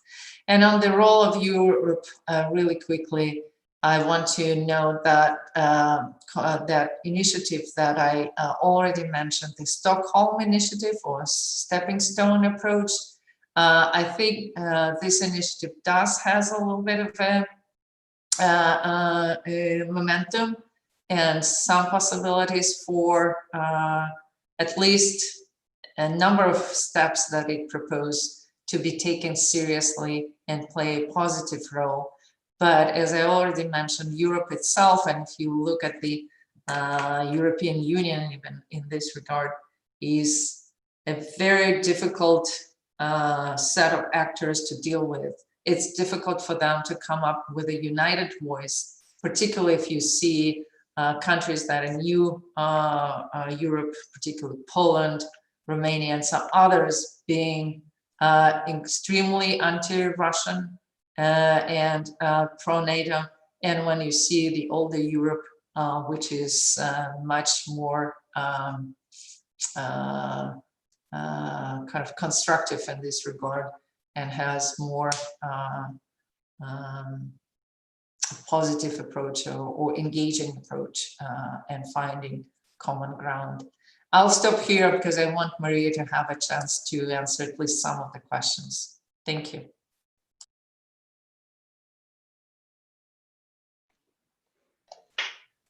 Thank you very much, Dr. Sokova, for your elaborate speech. And we invite Madam Maria Chipurina to also engage in this Q&A session and also answer the questions from our glorious participants. Almost everybody of them are young students, as we've mentioned, and we thank you all for joining us. And on your address, we will conclude this Q&A session. So the floor is yours. Thank you, Vasily. So I believe that the great questions that were asked to me, and thank you to everyone for that interest both towards the CTBT and also some of the larger issues that I raised in my speech. I'll structure them basically into 3 separate blocks. The first one was about the US and the CTBT, and I could see a lot of interest from the participants about this subject. The first bemol I should add is that US has signed the CTBT. So we are now talking about the CTBT ratification, which would also help us move forward towards the entry into force of the treaty, as the US is one of those 8 remaining countries needed for the CTBT entry into force. So please just make sure when, like in your future discussions, that we are talking about ratification. The current situation, the situation under the Trump administration, and I'm sure those of you who have been asking have followed it quite closely, and it was also all over the Russian news, and Dr. Radlov also referred to this, has definitely not been easy, to put it in a diplomatic way. Just as one of the telling most recent examples is the UN General Assembly's resolution adopted in its first committee on the CTBT. It's a regular procedure. Such a resolution is always adopted every 2 years. And this year, there were 2 countries that voted against it. It was the DPRK and the United States. At the same time, it's not as if something or everything is broken or lost, because first of all, the United States remains one of the bigger contributors to the funding of the CTBT, and it has the biggest international monitoring system element on its soil, which it continues to build, and we continue to ratify the stations. The question is what will happen under the Biden administration. If history can be of any lesson to us, and Biden have been working with Obama, I think that there should be at least some neutral or possibly even positive developments, because under Obama, the United Nations Security Council adopted a very important resolution, Resolution 2310, supporting the CTBT. This was a first ever UNSC Council resolution adopted, and Biden at that time, once again, was the vice president.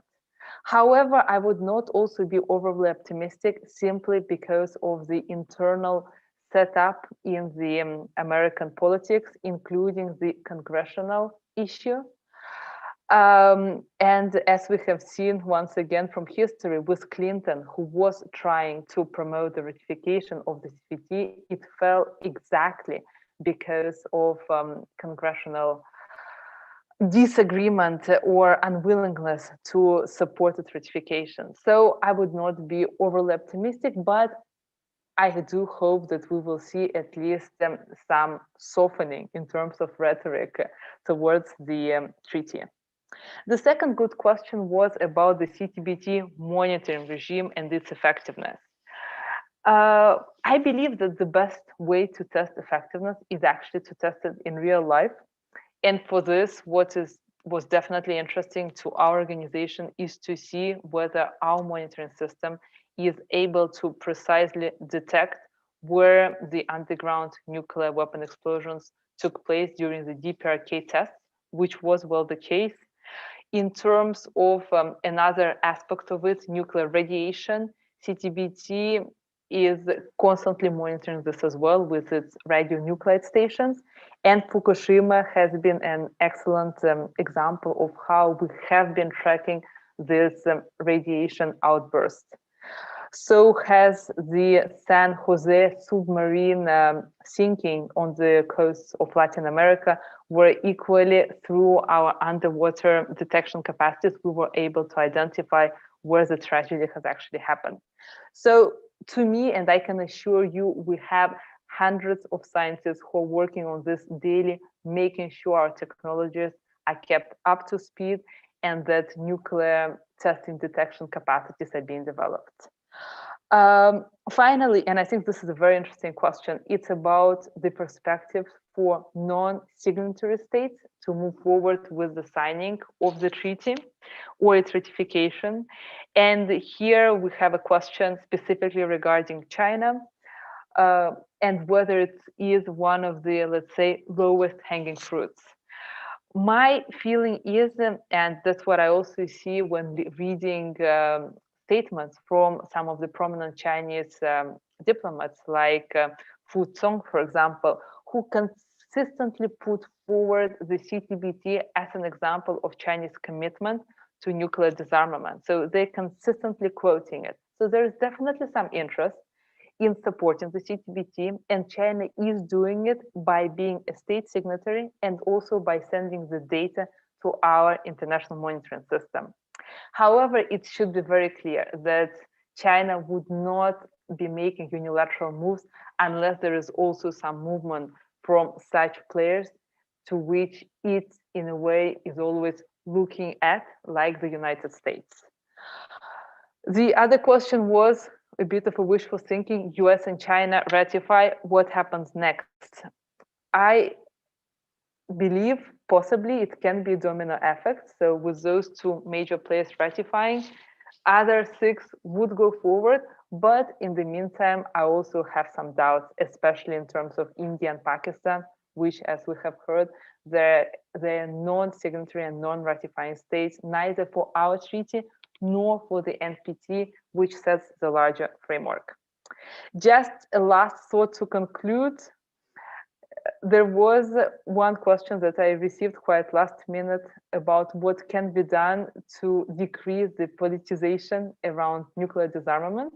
And I think going back to both what Dr. Sokova does on her day-to-day basis and what Dr. Arlov do, and also what we do with our youth group, It's about building this new generation of nuclear disarmament and non-proliferation experts, and not just experts, but also government officials, diplomats, international civil servants, who with this background of knowledge would then be willing, would be courageous enough to take this new step and reach out and say, no, possibly we can do something differently. There is a need for us to communicate, and there is a need for us to strengthen the Vienna spirit.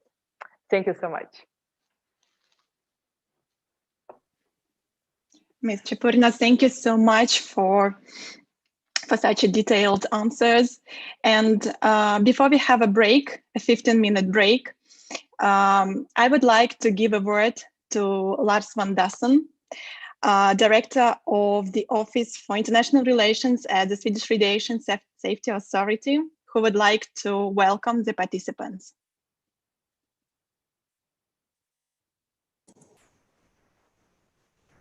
Thank you very much, Elena. Do you all hear me?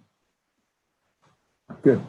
I want to say that I'm sorry I was a little late. I was in 2 other meetings this morning. I'm a bit uncertain what my role is, so I'll make a role of my own for myself, and that is to bid you all first welcome, and then I'll comment a little bit what was in the questions and what was said before me. But most of all, I think it is great that so many have met in this format and will be able to listen to each other and to discuss and exchange, because this is really a very important topic that we have in front of us, and there is a huge agenda that needs to be taken care of. Somehow I will say that I agree with what all the previous speakers have said. I agree with Vladimir, I agree with Elena and with Maria in most of what they've said. But there are a couple of things that I would like to address. And one of them is, well, after Biden won the election, is it then going back to how things were before? And I think to a certain extent, well, with the US joining the JCPOA, there is maybe a return to some kind of normalcy.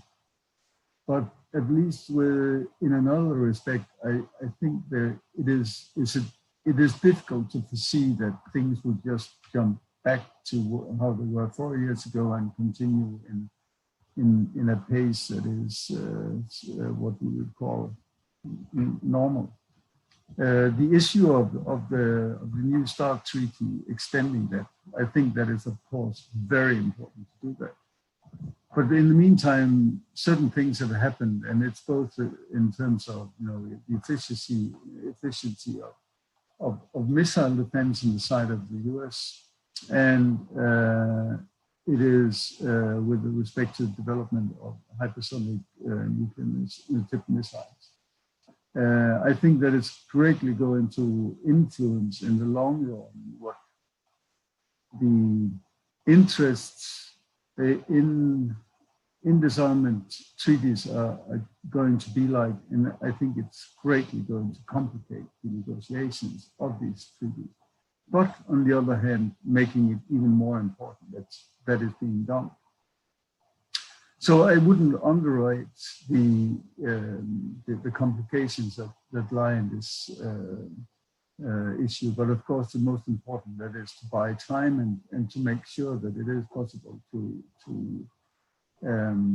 extend for now the New START treaty and see what can happen afterwards with both intermediate distance nuclear missiles, but also strategic nuclear weapons.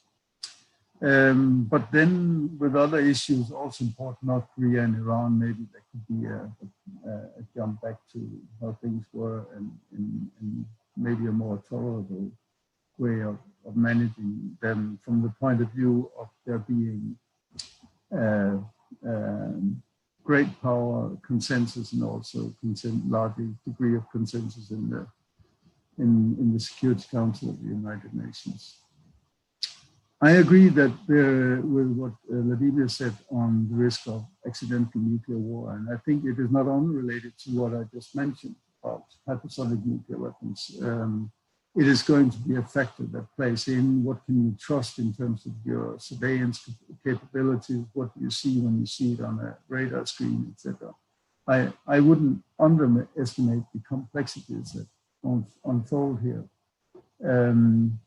And then there is another issue, and that has been discussed before, but I think for each state is something that makes itself even more pertinent, and that is the issue of how very much of the technology around nuclear weapons and the way it is seen as a lucrative occupation for people, that is something that is lacking behind. This is not, really the forefront of technology. If you're a young engineer, maybe you'd rather want to work with nanotechnologies and sit in a bunker and be a custodian of nuclear weapons. So I think there's something in and around the technologies that are the steering components for nuclear weapons arsenals that give rise to quite a degree of concern. But all this only underlines the urgency of seeking ways to engage with a good intention of making progress on nuclear disarmament. To get additional countries into this, I think is going to be very difficult. For China to join, it would demand, I think, that China sees that there is quite a lot of prestige to be gained from joining such negotiations, and I'm not sure that is the context right now, or has been at least for the past 4 years. I don't think it's been considered really the forefront of diplomatic progress to join such negotiations. That could maybe change. But the key point is probably here, what would be the driving interest for China to take such a step? And I think a lot of it has to do what could China gain from it in terms of its status and stature internationally, and that it has to be the components for progress have to be thought of in this context. I would, of course, very much hope for such a step, but I'm not sure that it is going to come about. Then I agree also with what Vladimir said on the TPNW. I'm quite skeptical of that treaty's quality and context, because I don't think that it can actually achieve what it is purporting to do without participation of the nuclear weapon states and without a thought out mechanism for verification of disarmament. I think it is not going to be an instrument that leads to any of the solutions that it wants to create. But having said that, I think the TPNW has nevertheless created a debate that was otherwise absent. Or it has turned, at least it has created some turmoil. It has whipped up a lot of dust. And before the dust settles, some things have been looked at, and new coalitions have been formed, and additional views have come on the table. And certain states have thought that, well, if we can't join the TPNW, maybe we'll have to do something else. Some of these activities have been undertaken by Sweden, and some activities have been undertaken by others. But it should not be overlooked that the TPNW can have its own major effect, and it can have a lot of secondary effects, and these can also be helpful, both for the sake of non-proliferation, but also for disarmament. with this, I just wanted to raise a couple of issues, maybe turn a little bit on the angles raised by the previous speakers, but this was what I would like to offer here at the introduction. And as I said, I really think it is a great initiative to have a conference in this manner. I will also say that I think there is a limit to how these conferences can be carried out virtually. I think we'll be successful now because most of us know each other, and then it's easier to do it. But in 5 years to assemble people that don't know each other, I don't think that would be as important. We probably all know that the best results from conferences, that is what we achieve during the times, during coffee breaks and dinners in the evening, and share bottles of wine and vodka in hotel rooms. That's where you create the breakthroughs, and that's where you learn something new.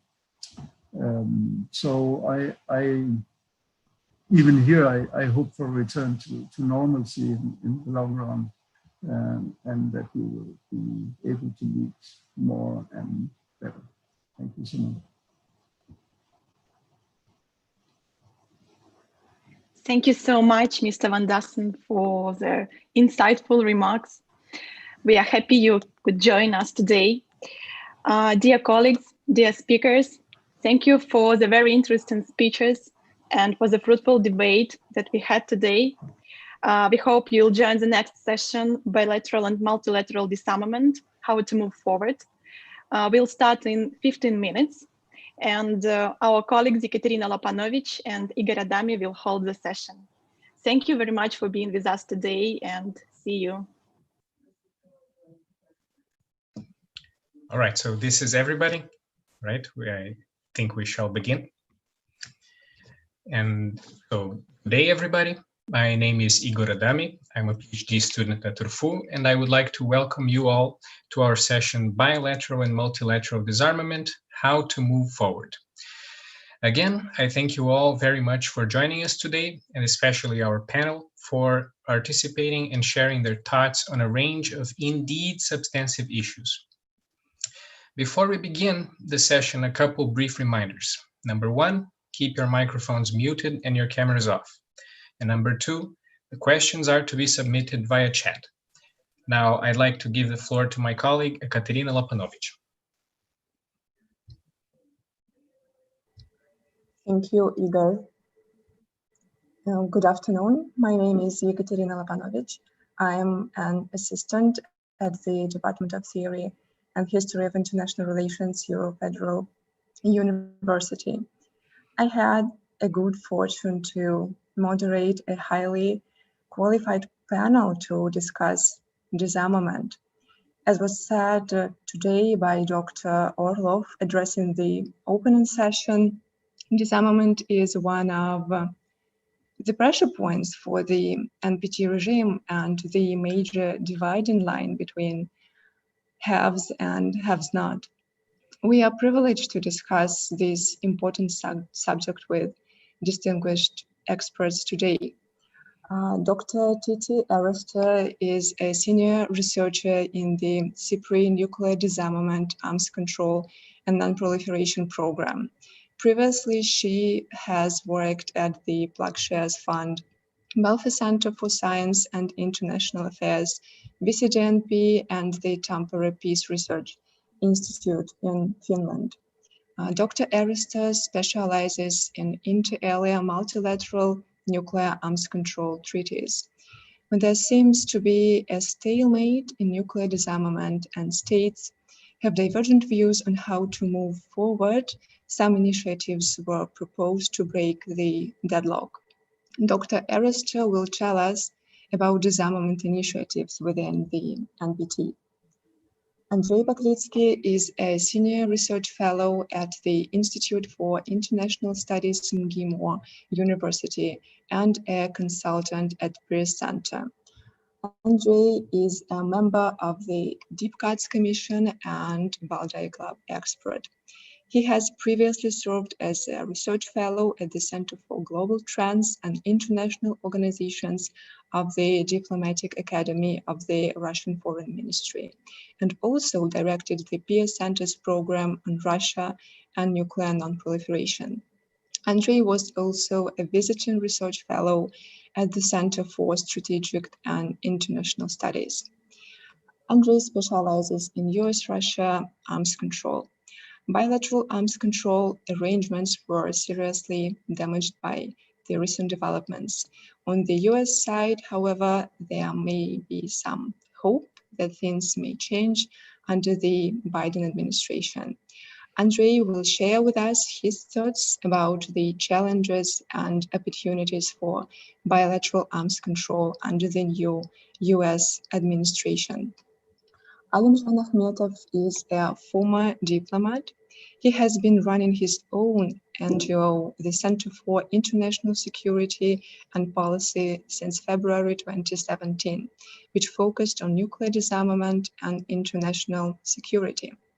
Alimjan is a member of the campaign to stop killer robots and ICAN, International Campaign to Abolish Nuclear Weapons. Alimjan participated in the negotiations of the ban treaty that will enter into force in January 2021. Proponents of the treaty believe that it will affect not only the state parties, but also other states, including nuclear weapon states.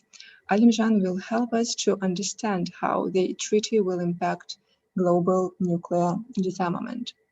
I'm looking to the panel to see how to move disarmament forward. Dr. Arister, we look forward to your comments.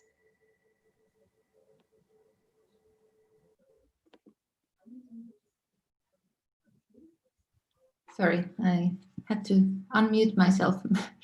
Yeah, thanks a lot for inviting me to this great event. I already had a chance to see the previous panel, and I hope I won't be repeating too much of what was said there about the NPT, but I thought that the NPT can hardly be ignored in connection with discussion on multilateral disarmament, because after all, this is the only treaty under which the 5 nuclear weapon states have accepted a legal commitment to move towards disarmament. As stated in Article 6 of the treaty, each of the parties of the treaty undertakes to pursue negotiations on effective measures relating to the cessation of the nuclear arms race and to nuclear disarmament, and on a treaty on general and complete disarmament. And this commitment is often also referred to as one of the 3 pillars of the NPT, alongside non-proliferation and the peaceful use of nuclear energy. And while the other 2 pillars of the NPT have been implemented with quite remarkable success, I would say, Article 6 still remains largely unimplemented. And the weakness of this pillar of the NPT partly has to do with the formulation of the treaty, because unlike with the obligations of the non-nuclear weapon states to accept nuclear safeguards, the NPT doesn't envision any verification regime or time frame for disarmament. So basically, disarmament depends on the good faith efforts by the nuclear weapon states to meet their commitments. And the fact that there has been little actual movement towards this goal during the 50 years since the entry into force of this treaty has led to an increasing sense of disillusionment and frustration among the non-nuclear weapon states. And of course, the US and Russia, they significantly reduced their arsenals after the Cold War, but both still possess huge stockpiles of nuclear weapons. And at the same time, as noted in the previous panel, arms control diplomacy has been deadlocked for over a decade now, and existing treaty framework is unraveling. Instead, most nuclear weapon states are now focused on nuclear modernization and what I would call an already ongoing arms race, partly in response to the breakdown of the anti-ballistic missile treaty already in early 2000s. Although the US-Russian arms control process is not directly related to the NPT, its absence is having a major negative impact on the treaty. And this is because the lopsided implementation of NPT commitments is it's undermining the legitimacy of the entire treaty, and because this is all these pillars are kind of part of the same package, this is also negatively impacting the non-proliferation pillar. And it's basically this connection between disarmament and non-proliferation that, in my view, drives the nuclear weapon states' efforts to demonstrate that they are doing something in the area of disarmament at least every 5 years when there's an NPT review conference. So in addition to genuine aspirations for disarmament, it's thus also the fear of the weakening non-proliferation pillar that is driving the various disarmament initiatives within the NPT. And this also explains the previous consensus on certain disarmament steps that guaranteed the agreement on which guaranteed the indefinite extension of the expiring NPT in 1995, as well as the success of 2 previous NPT review conferences. And these include the so-called Middle East Resolution of 1995, the 13 practical steps of 2000, and the 64-point action plan from 2010. And I will not summarize all of these steps here, but just to note that despite being agreed upon, most of these steps were never implemented. As we heard in the previous panel, the CTBT, the Comprehensive Test Ban Treaty, has still not been ratified, although it was negotiated a long time ago. The Fissile Material Cutoff Treaty has not even been negotiated. There have been no further US-Russian nuclear reductions since the New START, and the ABM Treaty, whose importance was still highlighted as part of the 13 steps, it subsequently collapsed. And of course, the efforts towards the Middle East WMD free zone have also not gone forward, at least not within the NPT framework. So all this has really undermined the credibility of the P5, the 5 nuclear armed NPT members' commitment to their obligations under the NPT. And reflecting the resulting, what I would call legitimacy crisis and general frustration with the NPT review process in recent years, the non-nuclear weapon states have broken free of the consensus-based NPT treaty framework and instead taken action at the UN General Assembly. And the most notable example here, of course, is the ban treaty, the Treaty on the Prohibition of Nuclear Weapons, which was initiated by UN General Assembly resolution and negotiated in 2017, and on which Alim Chan will discuss more. And similarly, the first conference on the establishment of a weapons of mass destruction free zone in the Middle East was organized last November, also based on UN General Assembly resolution.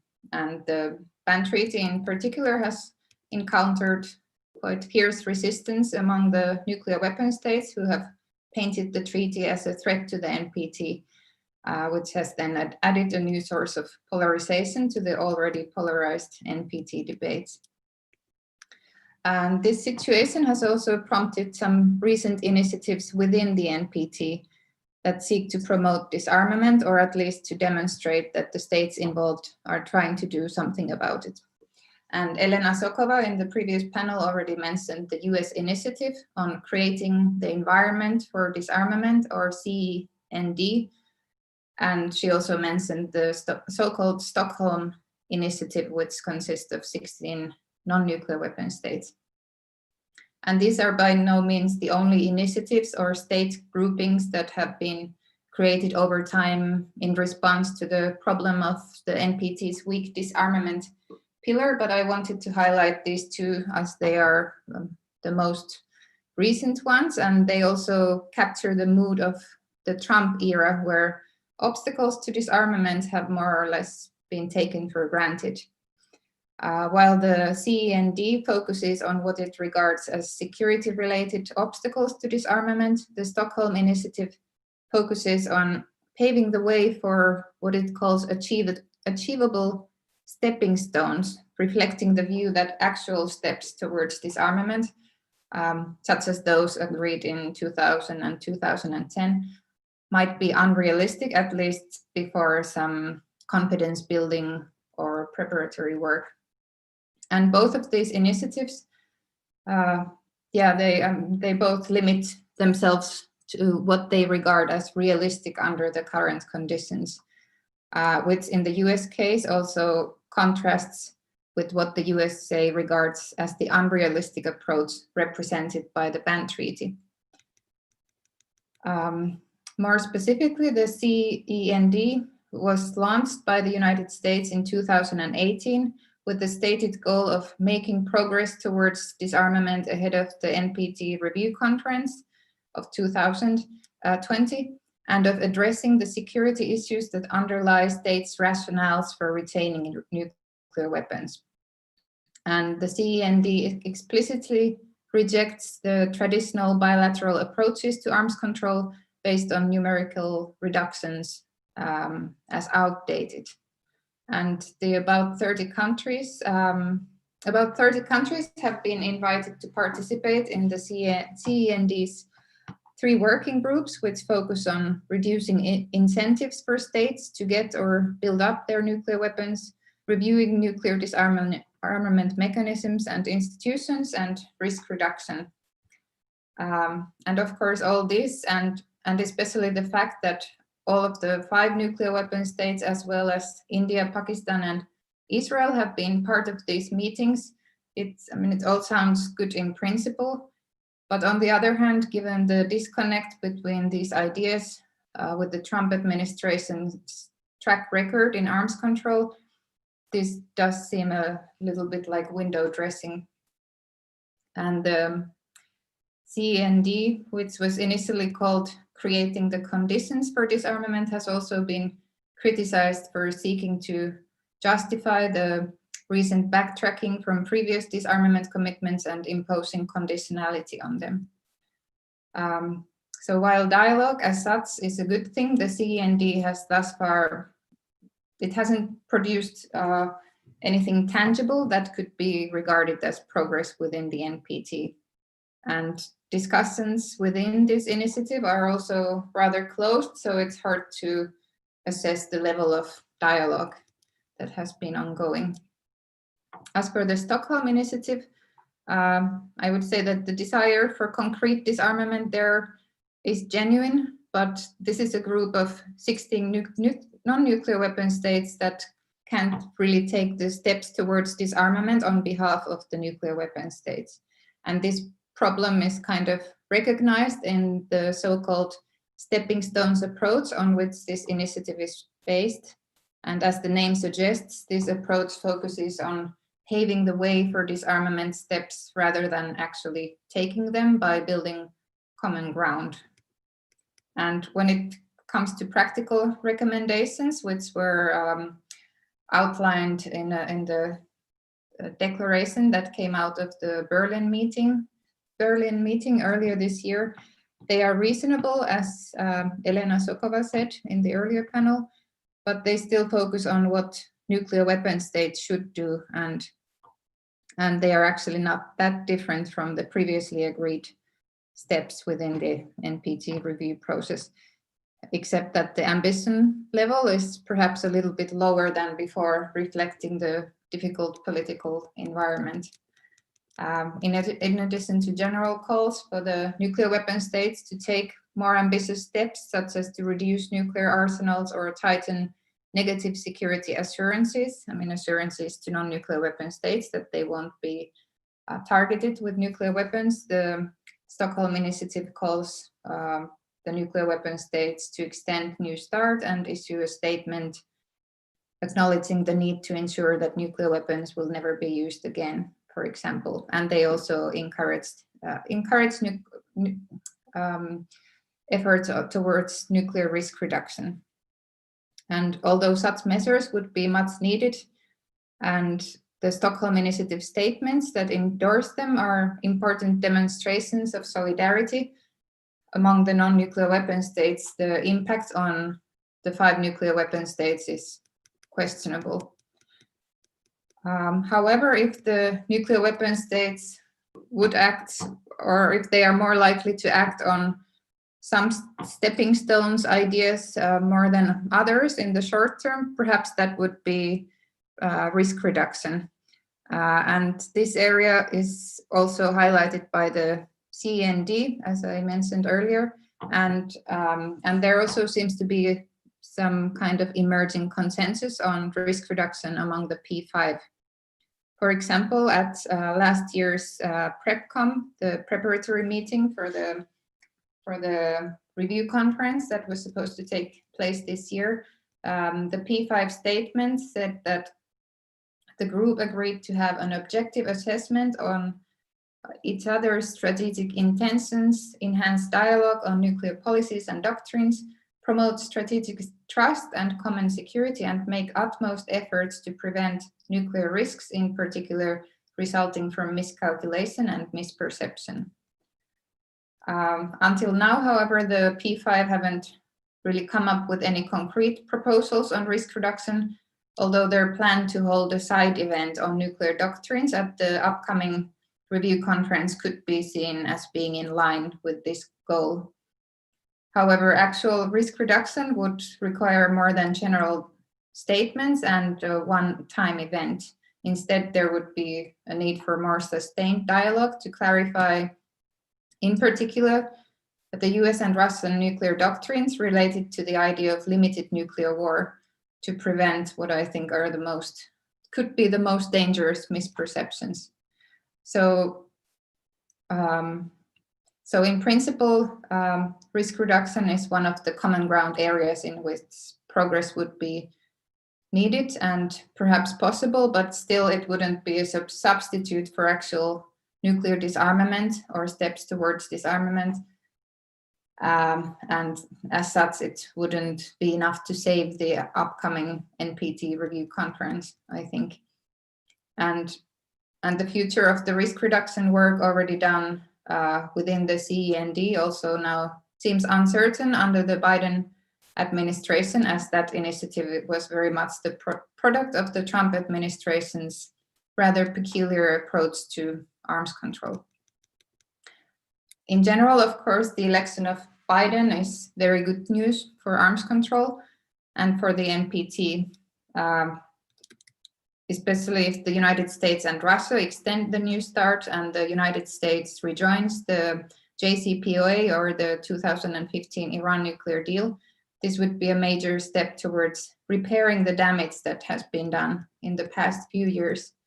But again, this wouldn't be progress, but rather returning back to the previous situation, which was a bit better than what we have now. And while the political will for follow-on US-Russian arms control negotiations might emerge again under Biden, such negotiations would be extremely difficult.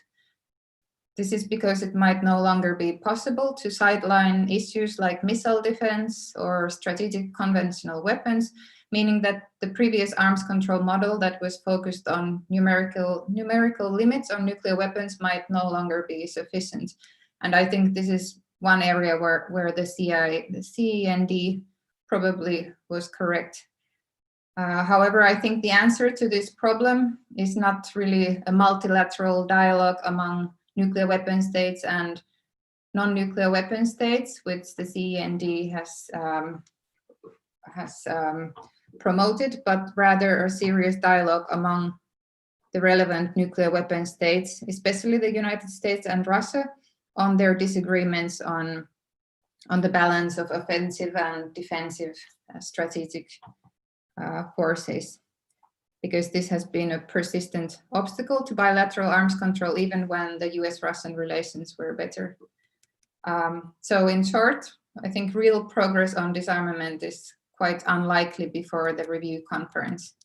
At the same time, the Biden presidency could allow a change of tone in the NPT debates, as well as a clear and genuine increase in the ambition level regarding disarmament, which could be helpful in preventing a total failure of the NPT review conference.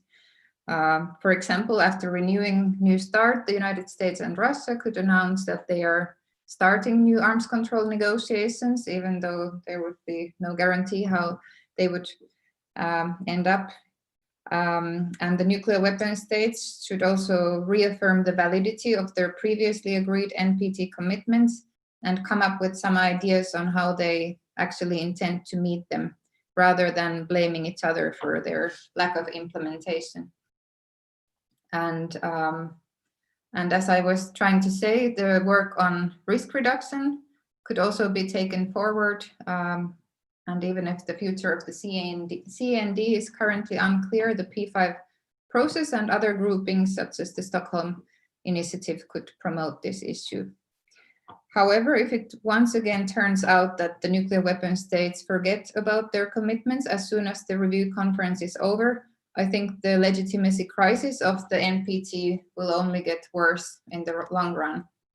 And as I suggested earlier, the erosion of the NPT could ultimately undermine the non-proliferation pillar of the treaty, which would also challenge the nuclear weapon states' monopoly on nuclear weapons and make the world less safe for everyone. So I think it would be in the interest of the nuclear weapon states to get more serious about their disarmament commitments. And I would say the non-nuclear weapon states have already done their part by renouncing nuclear weapons and accepting increasingly intrusive IAEA, the International Atomic Energy Agency safeguards. And in addition, they are now trying to make it easier for the nuclear weapon states to meet their disarmament commitments through these various initiatives, like the Stockholm Initiative, building common ground for disarmament, actual disarmament steps, and also taking part in the US initiative, the CND. What is still lacking, however, is some bold disarmament initiatives by the nuclear weapon states, which in my view are the only way to save the NPT from gradual erosion and irrelevance. So that was it from me. Thank you. Thanks very much, Dr. Erestra, for your very informative and thoughtful comments. Andrei, over to you now. Thank you, and I would like to thank the organizers for inviting me here. I've graduated from Urals Federal University in 2011, and it's always a pleasure to return to my alma mater, even virtually. Before I start, just a small comment on CND. So in an hour, they are hosting this public event when they're gonna brief the expert community on what the first year or what have you of CND is going. So that's why I'll be leaving a little bit earlier, because it starts at 4 p.m. Moscow time. But we might learn something interesting about how the CND is going then. Anyway, so our session is called Bilateral and Multilateral Disarmament, How to Move Forward. And I would start with speaking about arms control, because this is what I do for a living. And obviously there are some differences and even controversies between arms control and disarmament. For one thing is strategic arms control is based on nuclear deterrence. Strategic arms control is conducted in a way that does not undermine effective nuclear deterrence, which is based on secure second strike capability. Strategic arms control was the first process which actually led to nuclear disarmament in any meaningful way. It also pioneered some of the concepts that would become integral part of nuclear disarmament, like verification of dismantlement and destruction of missiles and warheads.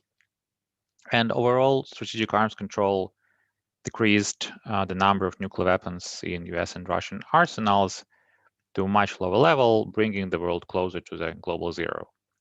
However, as I said in the beginning, arms control is often based on military/deterrence requirements, which disarmament supporters often ignore or even oppose.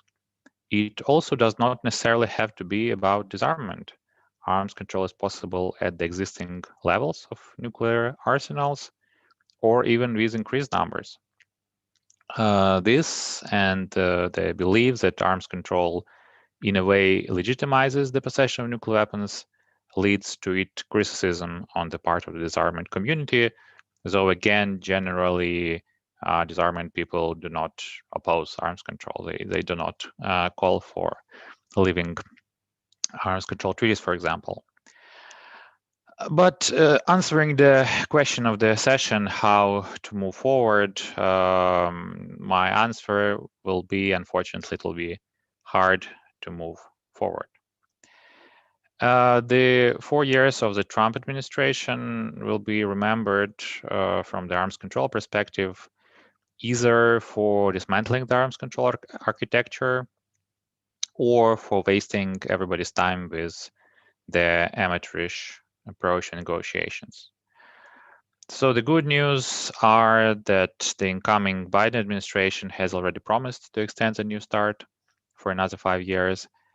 We won't have time to finalize all the legal procedures for extension on the Russian side, but there is enough time to just sign an extension agreement, and then Russia will move on with its ratification, and provisional application could solve the issue on this front. So at least we have this. However, it doesn't mean that the follow-up agreements will be easy. Biden seems to be interested in arms control with Russia. However, there are a number of issues, as Dr. Arist mentioned. I'll just name 3 of them. The first is that sides are far apart on those issues, and some of the trends will obviously continue. For all Biden openness to negotiating arms control treaties, the US development of high-precision conventional weapons, including hypersonics and missile defenses, as well as attempts to improve relations with NATO allies, which took a hit under the Trump administration, attempts to constrain Russia, will likely take Moscow and Washington back to the same standoff we had in the second Obama's term. And even to complicate things, this time around, it will be coupled with growing rivalry between the United States and China, where Russia sort of had already taken sides, and that's not on the Washington side.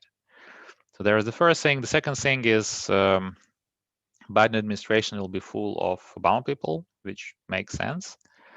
Those will be people with a lot of experience in this field. However, experience doesn't mean a great relationship. There are people in the Biden administration which negotiated the New START. There will be people in the Biden administration which negotiated the New START. So there'll be something to maybe base on, and there'll be some human-to-human context there. But there are a lot of people also among the Democrats who were burned with the INF Treaty, for example, in 2014 and following, and they would be pretty skeptical about how to proceed with arms control with Russia. So Biden speak for Secretary of State Tony Blinken, if he's confirmed, he was not a part of New START negotiating team. He joined State Department in 2014 as Deputy Secretary of State. That was right after the Crimea, and he was very active in shaping U.S. response to Russia, sanctioning Russia, isolating Russia. So for him, probably Russia isn't well known as arms control partner, but more as a adversary which you have to contain, and that's his background. And there is a big interview that PBS made with him in 2017. You should look it up if you're interested. It's like an hour of him basically talking about Russia. And at some point, he goes on to say that, yeah, this Putin regime is a kleptocracy and so on and so forth. So that's probably not very promising in people-to-people contacts. It will be really interesting to see who the undersecretaries and assistant secretaries will be, because those will be the people which will be doing day-to-day contacts. But generally, there is little love lost between Russian leadership and incoming US administration, which will negatively affect prospects for bilateral negotiations. So there is number two.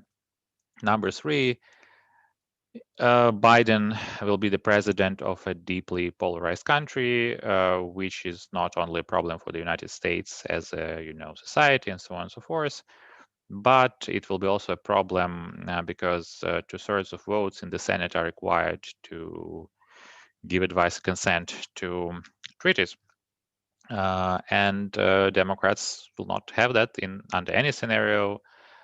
It doesn't really seem that a lot of Republicans are willing to cross the aisle those days. So the focus will probably be on steps that do not require ratification, such as agreement, some kind of actions. There is this Russian proposal for moratorium on deploying of intermediate range missiles in certain parts of the world. So that could maybe happen.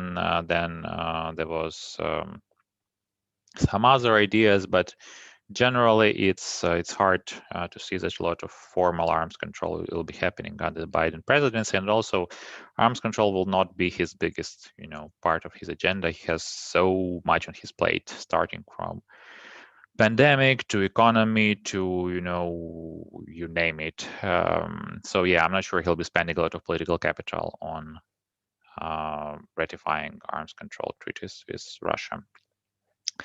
So what can we learn? What can we advise the incoming Democratic administration on arms control with Russia? Well, for one thing is that you shouldn't wait till the spring of last year in office to start substantive talks with Russia, as Trump administration did. And I guess that's pretty much self-explanatory. Then I would suggest for Biden administration to base their approaches more on real issues, real security issues for United States, and start discussion from there.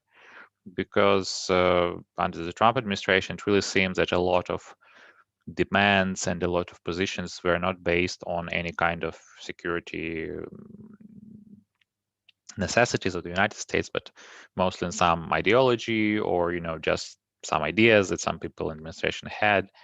It wasn't really coherent. So maybe coming up with a coherent, logical, and position which really talks to your real necessities could be more promising.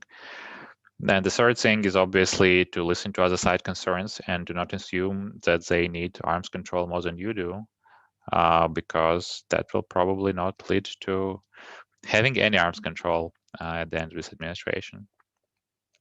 So I was, together with my colleagues, we will look at how we can organize actually this new arms control negotiations under the next US administration. There was the report of the Deep Cuts Commission. It's like a big report. You can look it up. I'll look it up. I will just name the 3 tracks we thought we can organize those negotiations along. So the first one would be nuclear and conventional strategic offensive arms. This is, the classical issues of arms control, strategic offensive arms. Both those which are now covered by the New START and also some which are not, but are still long range. The goal of those negotiations would be twofold. First, we would reaffirm New START ceilings and agree on the new mix of weapons that will be included in the future treaty, the accounting rules, the verification provisions, and so on. This all sounds simple, but it's in fact not, because we don't even have the definition of what is a strategic offensive arm. So every time we sign a treaty with the United States, we basically have to say, okay, so this is our definition for this moment. Those are the weapons which fall under the definition, and this is how we do it now. Next time we'll have to renegotiate that. And this first goal seems to be achievable on its own. The second, more ambitious aim would be to cut both the US and Russian nuclear arsenals further, but this goal will be likely directly tied to progress into other weapons-related tracks that I'll talk about in a second. So the second track is the non-strategic systems. There are a lot of systems now which are not covered by anything. INF Treaty is gone. So you could try to address the INF range systems. As I said, there is this proposal for moratorium. And basically, there is a limited opening to deal with previously banned systems before they are mass deployed in Europe and elsewhere. If it fails, if intermediate range systems are widely deployed, then we'll have to address this whole non-strategic systems, basically everything which is below 5,500 and not mounted on strategic bombers, and how we can regulate that. And that would be really tough issue to deal, because we never did it and we don't have much of the success in this sphere generally. So in my view, having preserved the most from the INF Treaty would be the best way to proceed here. And the third track would be space security and missile defense. So space security was something which Trump administration and Russian side discussed in the strategic stability talks. There was a special working group headed by Assistant Secretary Ford. But it really makes sense to include missile defense here. For one thing is that because the line between anti-satellite weapons and mid-course missile defense is really blurry. Once you have capability to shoot down satellites, you can use it for missile defense purposes, and vice versa. If you have missile defenses, you can shoot down satellites. So those issues should be really discussed together. We can try to delimitate strategic and regional missile defenses here, and it seems that this is the place where both sides has concerns, and both sides want something from each other, and this is a good, normally good opportunity to move forward, because if you have demands in the same sphere and you can trade them, then you can get something done, basically. So one other thing I would like to mention is that United States would have to do a lot of general work. They will have to pass their national security strategy, national defense strategy, and then go to other strategic policy documents like missile defense review, nuclear posture review, and so on and so forth. That will take a lot of time.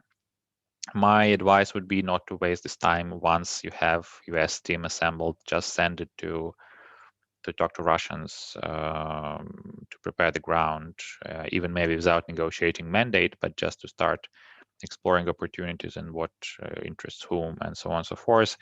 That will really save us some time, because if you go through all the documents, it'll be a couple of years, maybe 3 years into the Biden administration. And we shouldn't really focus on the format of the treaties or arrangements or what have you, whether they are legally binding or not. You should start with the issues. Once you have some sort of understanding that something is possible, then you can look into how to codify it, not the other way around. So yeah, as Dr. Arist already said, there are some positive news for NPT review conference in this setting. So if Biden is the president, the new START is extended, US is back into the JCPOA. You can see how we can have a successful review conference in 2021. It's currently August, as far as I remember, but it also could be moved further depending on the situation with the coronavirus. So it seems that the Biden administration will buy us maybe one more review cycle and will buy us 5 more years for the new start. But we really have to start thinking and working on what to do next. And as I said, it will be tough, but it doesn't mean we shouldn't be doing it. And I'll leave it there. Thank you.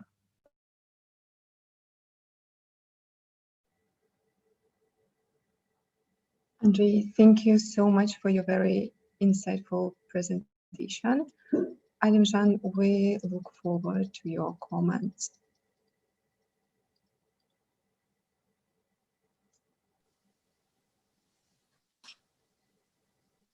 Okay, thank you. First of all, let me thank Ural Federal University for inviting for this excellent conference. And it's a pity, actually, that we can't travel this year to Yekaterinburg. I had a chance to be at your city last year, and I liked it very much. So I will talk about the Treaty on the Prohibition of Nuclear Weapons.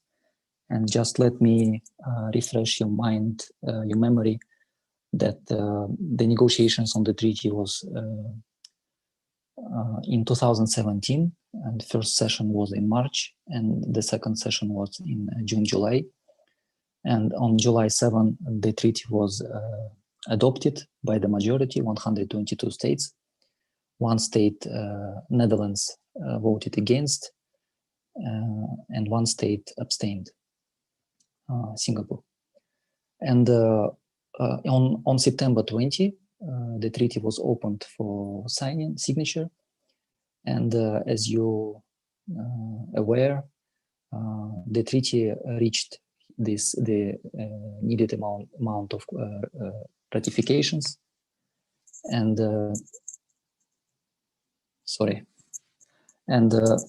it will enter into force in January 22nd next year. And why it is very important? Because as we know, we have 3 weapons of mass destructions, 3 types of weapons: chemical, biological, and nuclear. And till now, only nuclear weapons are not prohibited by international law, as biological weapons were prohibited in 1972, chemical in 1993. So here is a time for nuclear weapons to be prohibited. And already Dr. Orlov noted that TPNW is a weak treaty. And I heard that Lars also is not happy with the text of the treaty. I do not use the word weak, but I would say that it's not ideal treaty for me as the NPT. For example, in NPT we have Article 5, or we have Article 6, which does not have a clear timeline, as Tuti mentioned earlier. So, I think that it's not like, the disaster that TPNW is not ideal. It's a new treaty, and it can be amended and improved. But nevertheless, let me talk a bit about the treaty itself and what I personally don't like in this treaty, and what I think should be improved, maybe during the first review conference of the treaty or the second review conference. And let me start from the preamble. And I think that states parties to negotiated parties on this treaty, they missed. Actually, they didn't agree to include such paras in the preamble of the treaty to refer to, for example, the advisory opinion of the International Court of Justice from 1996. The preamble also does not refer to SSOD1, which was adopted by consensus in 1978, and which states that nuclear disarmament has the highest priority. And also, preamble does not refer to conferences on humanitarian implications of the use of nuclear weapons, and preamble does not reference to conventions which bans biological and chemical weapons.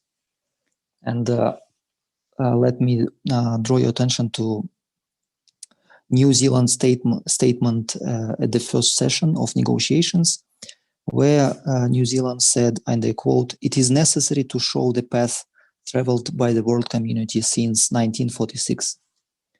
But unfortunately, these provisions are not included in the treaty. Regarding the prohibitions, the core of the treaty, Article 1, it does not include military prohibitions, does not include prohibitions on military or other preparations for the use of nuclear weapons, financing of research in the field of nuclear weapons, and transit of nuclear weapons. And also, I do remember being in the room at that time in UN, that the inclusion of prohibition of on the threat of use of nuclear weapons took a lot of time from the participants to include the prohibition on the threat of use. Even Iran had to make a huge presentation observing international law, and then the chair had to include this provision into the treaty. Also, it is interesting about the transit that most states parties were for inclusion this prohibition, the prohibition of transit of nuclear weapons, but Austria and Singapore opposed this inclusion, and chairperson preferred to follow their opinion. And regarding at the first session, we heard the presentations about NPT and CTBT, and I would like also to refer to these two treaties and what is the link between NPT and TPNW. I will talk a bit later about the position of nuclear weapon states, nuclear 5, which are members to NPT. But I wanted to remind you that there is a indirect connection between TPNW and NPT in Article 18 of the TPNW, which says that, and I quote, "Relationship with other agreements, the implementation of this treaty shall not prejudice obligations undertaken by states parties with regard to existing international agreements to which they are party, comma, where those obligations are consistent with the treaty." And it's interesting that such states as Switzerland, Sweden, Austria, Netherlands, Singapore, and Argentina actively were lobbying the position that the last 8 words from this article should be dropped out. I mean, where those obligations are consistent with the treaty. But if we took these 8 words out, it means that TPNW would have subordinate position to NPT, and it means that in this reduction, nuclear 5 would have the right to preserve the right to possess nuclear weapons as they do it now. Regarding the CTBT, it was also a very interesting discussion that a lot of states were for including the prohibition, not just the prohibition on testing, but the prohibition and to write in details the prohibition that should also be prohibited computer simulation and some subcritical testing. And these states argued that these prohibitions are not in CTBT. But For example, Switzerland, Sweden, Egypt, Mexico, and Nigeria, they didn't want to even include the prohibition on testing, arguing that we have CTBT. But other states were insisting on detailed prohibition, namely Algeria, Brazil, Vietnam, Venezuela, Singapore, Iran, Cuba, Kazakhstan, the Philippines, and Ecuador. So finally, we just have simple prohibition of testing, not including prohibition on subcritical testing and computer simulation of nuclear tests.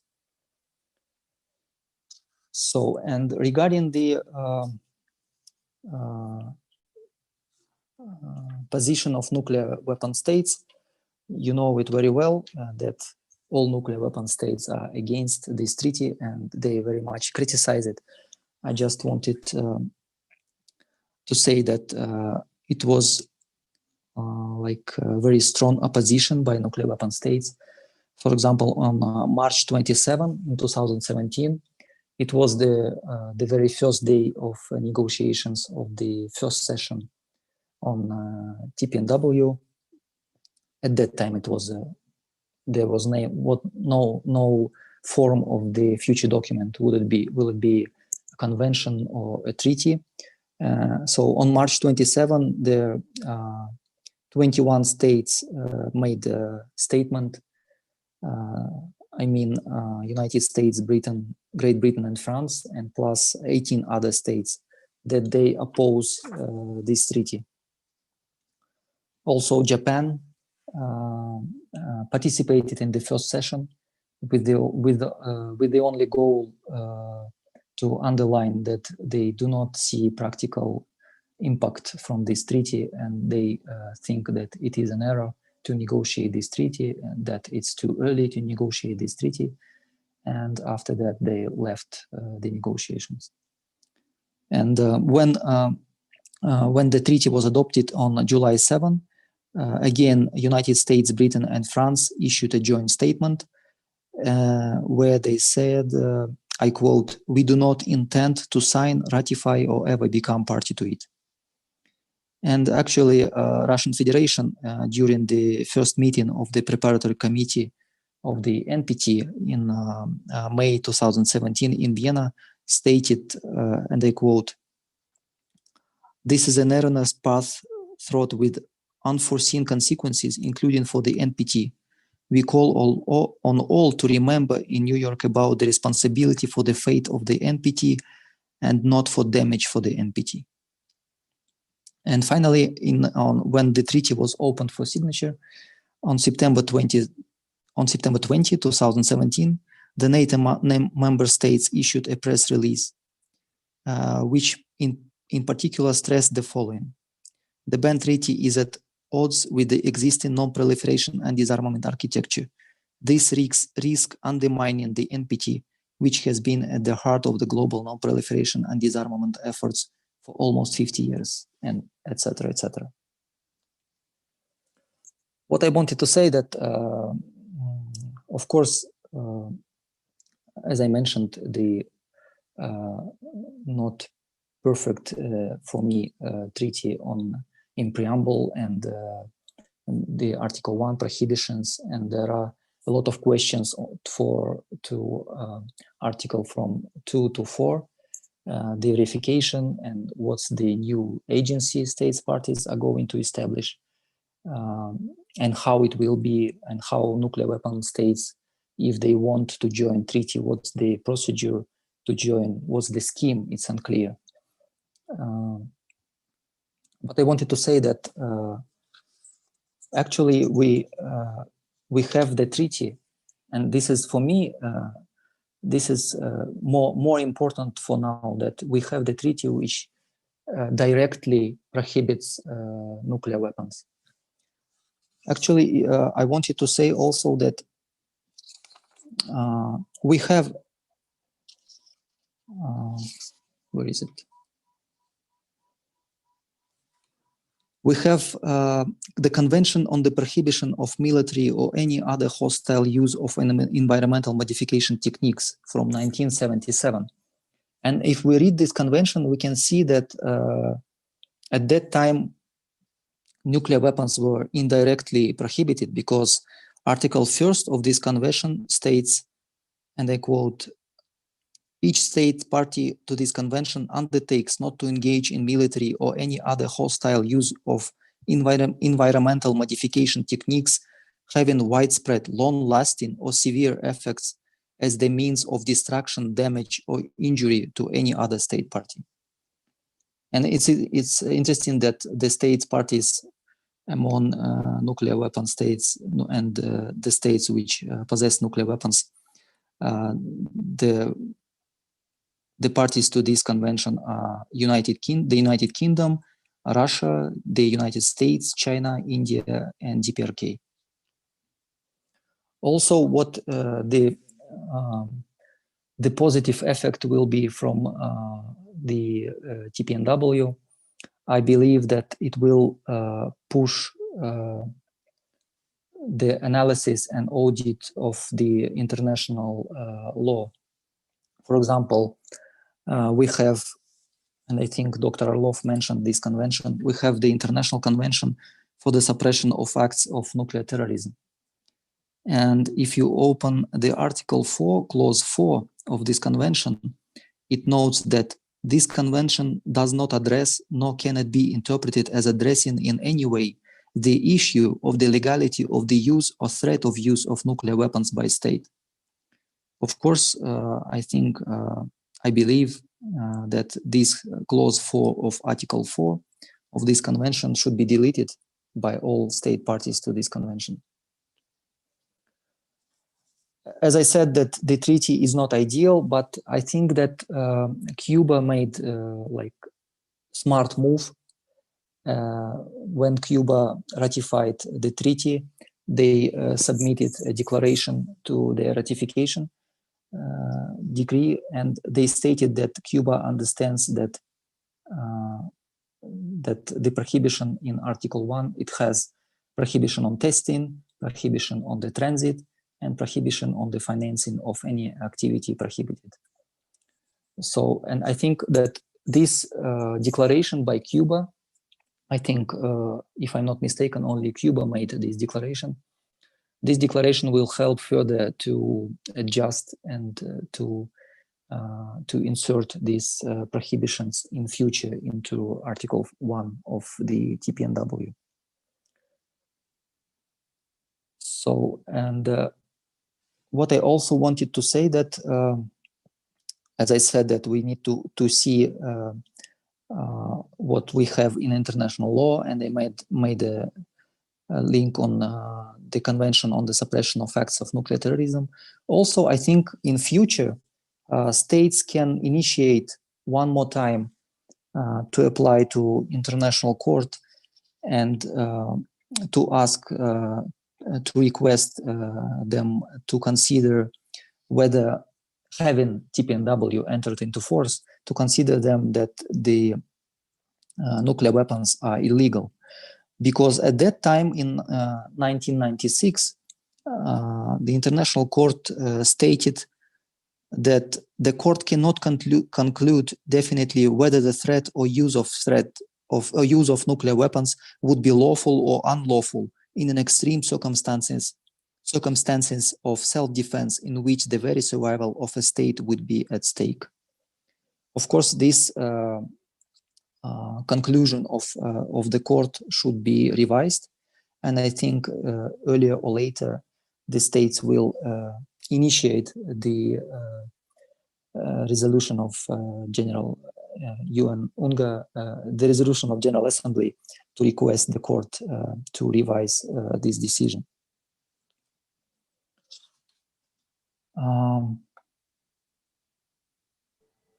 Evgen, I'm so sorry for interrupting you, but yes. I kindly ask you to close in a minute. Okay. Okay. Yeah.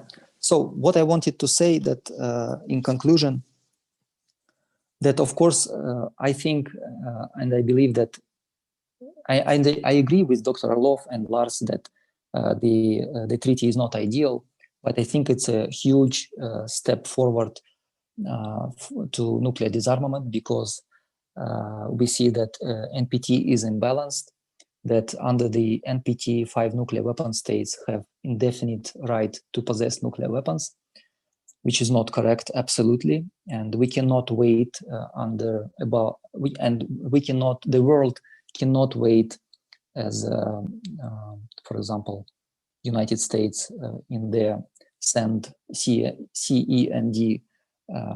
concept says that there should be right international environment to proceed on nuclear disarmament. This is absolutely incorrect.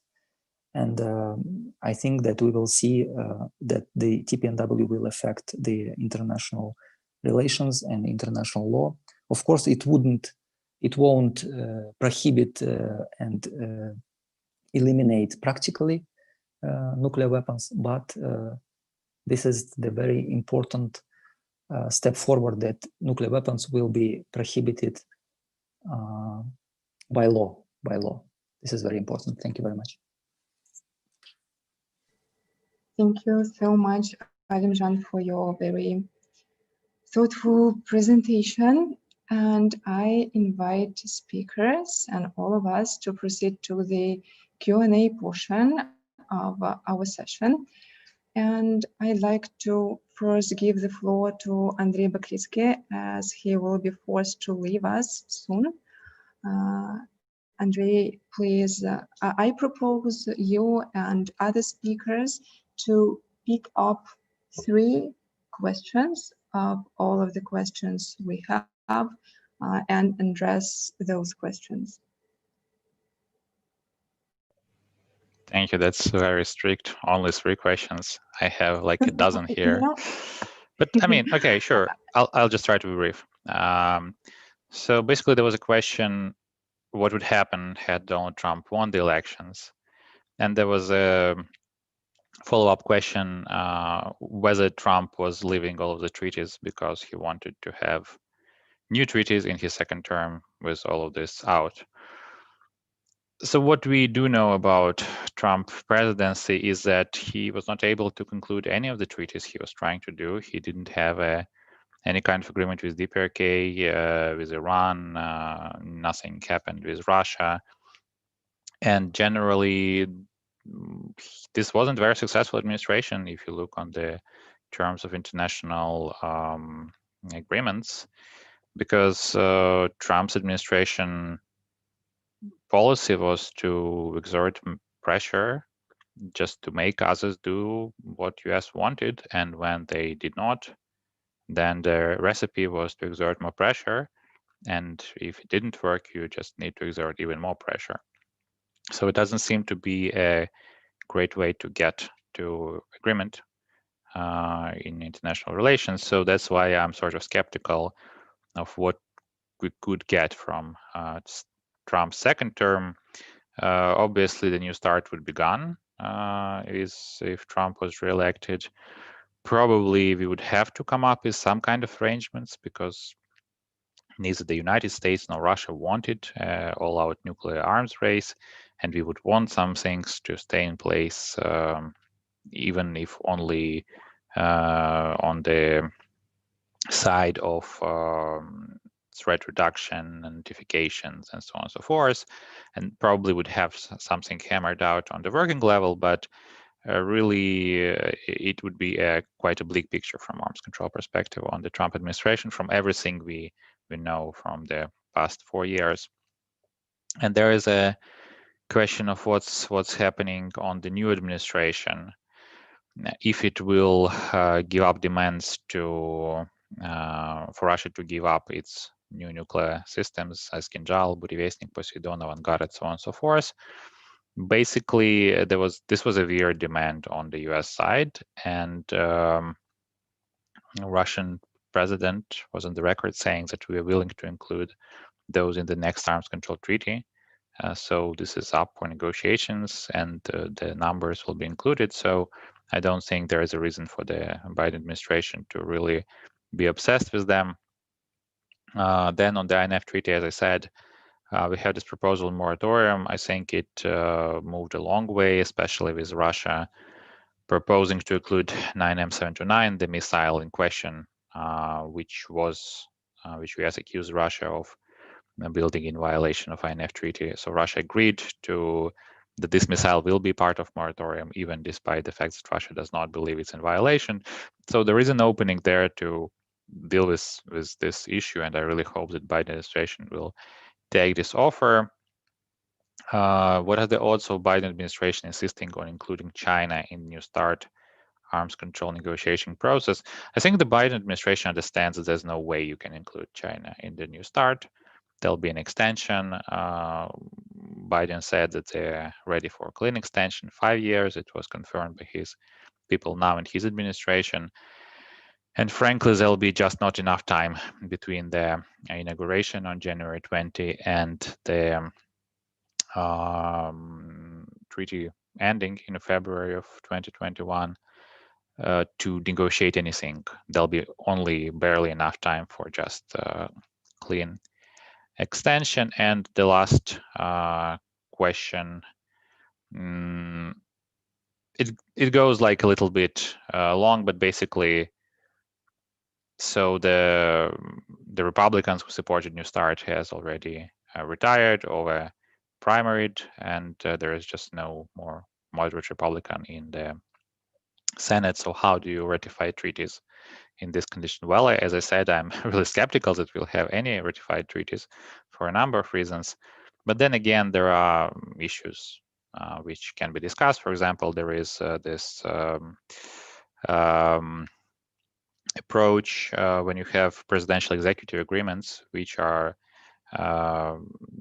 there is no Senate advice and consent. They are sort of ratified by the majorities in both houses, so you don't need to have 2/3 majorities. And Elena Sinitsina, who is present here, probably knows much more about this than I do. But basically, there are ways to move forward. And also, it's not like Republicans were super happy with Obama and they were in front of New START when it was negotiating, and then there was a process of getting advice consent. But that's basically internal politics. That's the job of the administration. You persuade individual senators. It's in their interest. And frankly, this is a tough order, but it's not unsurmountable. So I guess you can still do some things, but we'll see how it goes. We'll see how the runoffs in Georgia end out in January. We'll see how, frankly, in 2022 there'll be new, elections. So Democrats can pick up senators. We just don't know yet. So it's a long and complicated and fascinating process. And I'll end here.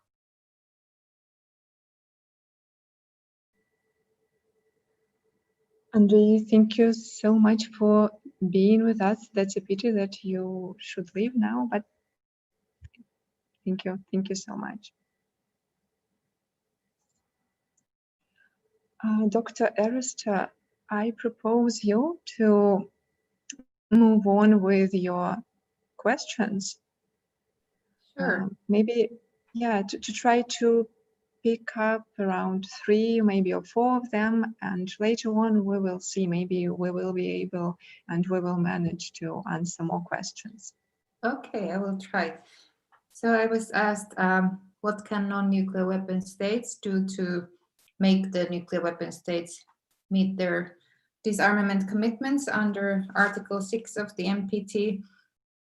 I mean, as I highlighted in my talks, their options are quite limited because they can't take the steps, actual disarmament steps on behalf of the nuclear weapon states. So I guess they need to continue doing what they have been doing until now, stressing the importance of the previous commitments in their statements, and try to also engage the nuclear weapon states and nudge them towards meeting their obligations.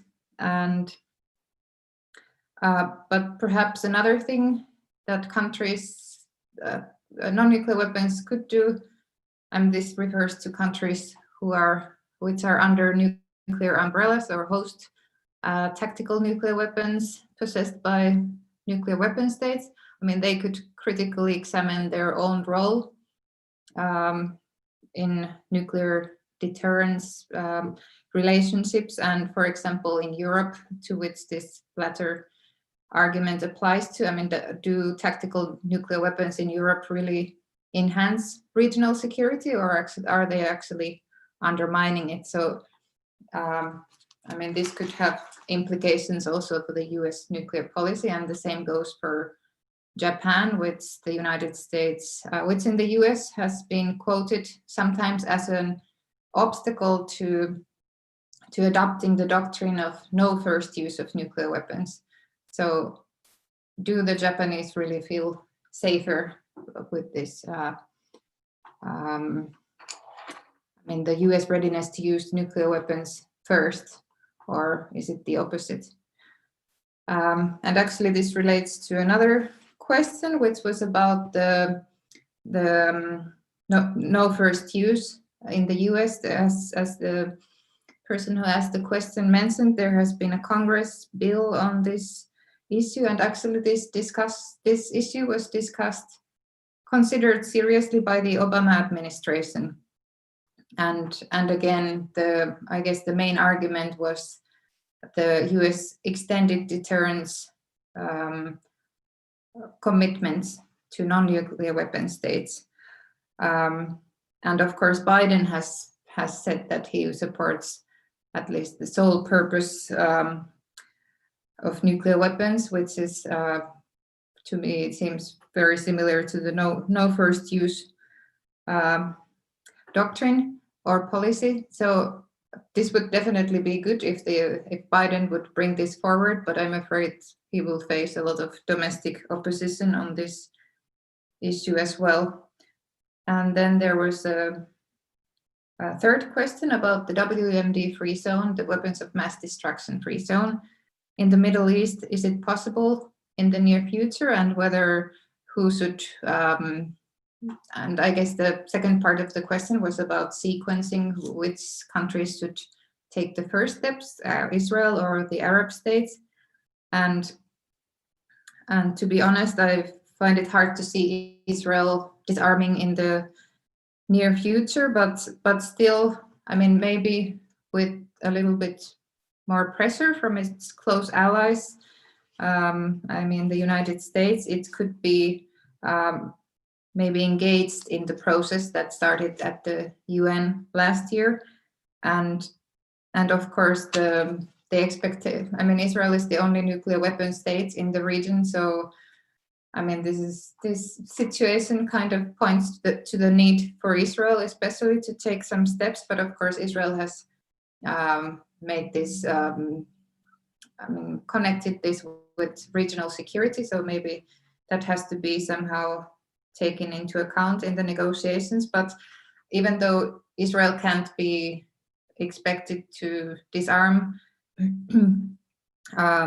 immediately, it could still take gradual steps towards disarmament, for example, by giving negative security assurances to other states in the Middle East, meaning that it wouldn't threaten them or use nuclear weapons against them. And also what the other countries in the region have long asked for, that it would refrain from military attacks against their civilian nuclear facilities. Yeah, I answered 3 questions. Should I take more or wait?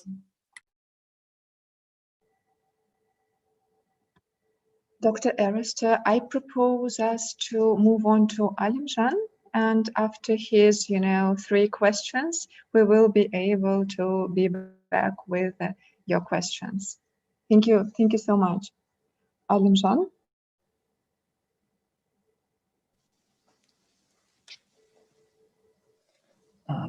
Thank you. Well, 3 questions is the challenge. I will start from I think the very first question that was, if I'm not mistaken, what is wrong with the TPNW? And in my humble opinion, the mistake, I think, was that in the treaty was mixed prohibition and the verification regime in one document. And in this case, I do support Iran's position at the very beginning. At the first session on negotiations, Iran suggested to adopt a simple document, a simple treaty, which just has an exhaustive prohibition on nuclear weapons, de jure. And then it would be the first step. And the second step, start to negotiate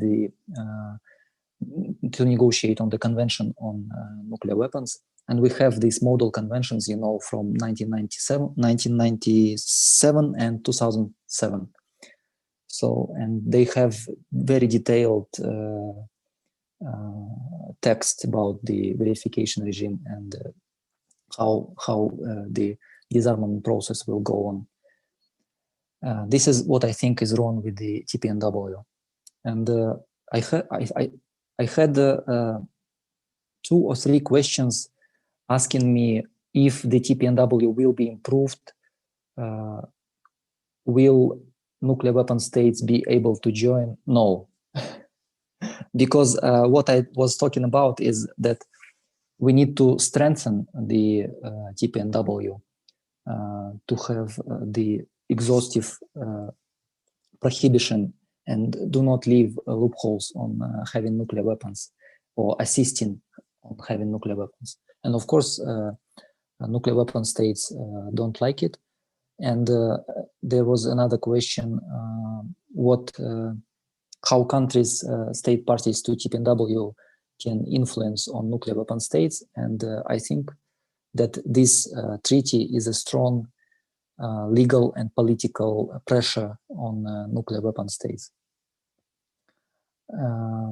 There was a question about my country, Kazakhstan, and I will answer it for sure. What Kazakhstan does to encourage other states parties. And I can share that my NGO, in cooperation with the ICANN and Japanese NGO Friedrich Ebert Stiftung Foundation and the Ministry of Foreign Affairs of Kazakhstan, were going to organize a conference on TPNW for Central Asian countries in August.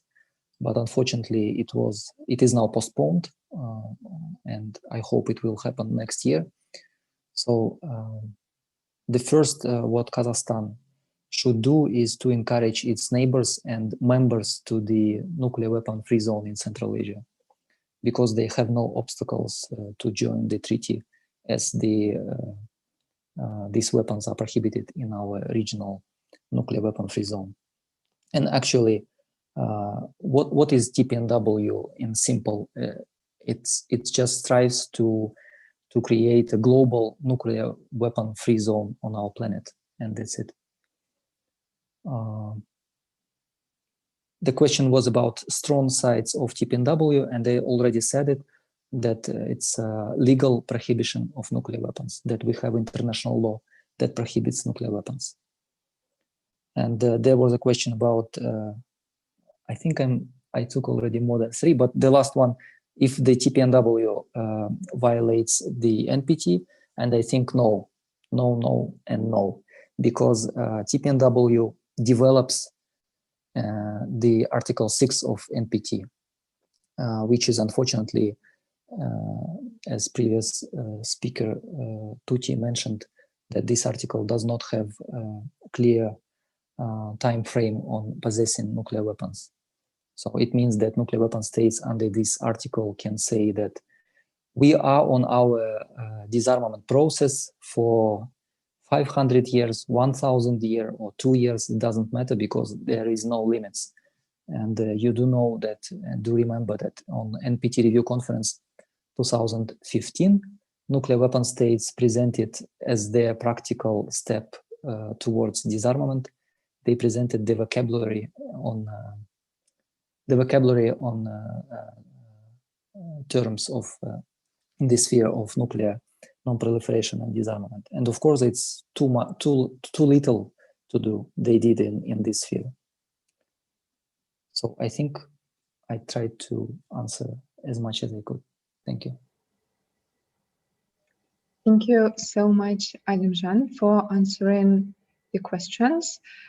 As we have pretty much time left, I mean, we will be able to collect more questions, maybe not to collect, but answer the ones that we already have Titi, would you like me to help you to pick up something that was not answered yet?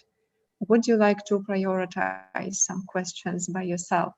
Oh, thank you for offering to do that. Actually, I wrote them down as they were coming, so so I hope I have them all here. Maybe I can start with something that, I mean, that goes a little bit to Alim Chan's territory. On Okay, that will be great. Or the ban treaty. But I was asked, I think that this question was to me whether, I mean, that about the chances of nuclear weapons to be banned completely, and as Alim Chan has said, I mean, the TPNW actually does that. Although, I mean, despite the fact that nuclear weapon states oppose the treaty, and some non-nuclear weapon states have also not signed or ratified it, it's still becoming part of, I mean, it will be, when it enters into force, it will be a permanent part of, I mean, international law, which clearly bans or outlaws nuclear weapons. Of course, this will remain controversial, but still. So from the point of view of the TPNW supporters, the nuclear weapons have already been banned, I would say. And I think part of the same question was how could the NPT be improved, or it mentioned the possibility of an amended NPT. And here I would say that it's, I mean, no treaty is perfect. I mean, the ban treaty critics are highlighting the shortcomings of that treaty, but at the same time, they are not drawing attention to the fact that the NPT was also not a perfect treaty. I mean, as we heard, the article on disarmament doesn't have, I mean, it's quite weak, but still, I think it's better to work on what we already have, and because it's very difficult to negotiate treaties, and part of the reason why they are imperfect is that they are the result of, I mean, many countries negotiating, and the end result is then based on consensus, and that doesn't always, it's not always perfect, or it doesn't satisfy all the parties. But anyway, the fact that there is almost universal consensus on the NPT, even at this time when it's undergoing this crisis of legitimacy, still even the critics of who complain that disarmament commitments haven't been met, still they, at the same time, they often highlight that the NPT is still the cornerstone, and the ban treaty, countries that negotiated the ban treaty and supported, they also continuously highlight that it's in line with the NPT, and its aim is actually to complement the NPT. And I think that's the way to look at it. I mean, no one single treaty can solve all problems or be perfect, but it's about framework of different treaties and agreements and norms that can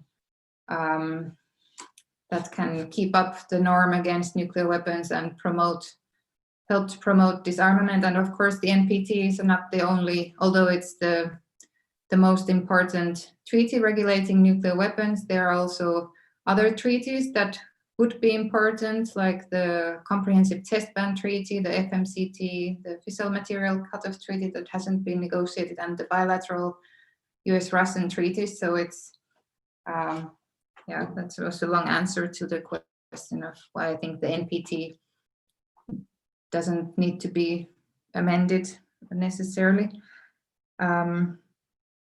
And if I may move to the next question, it was about Open Skies Treaty, from which the United States withdrew, and how this impacts arms control.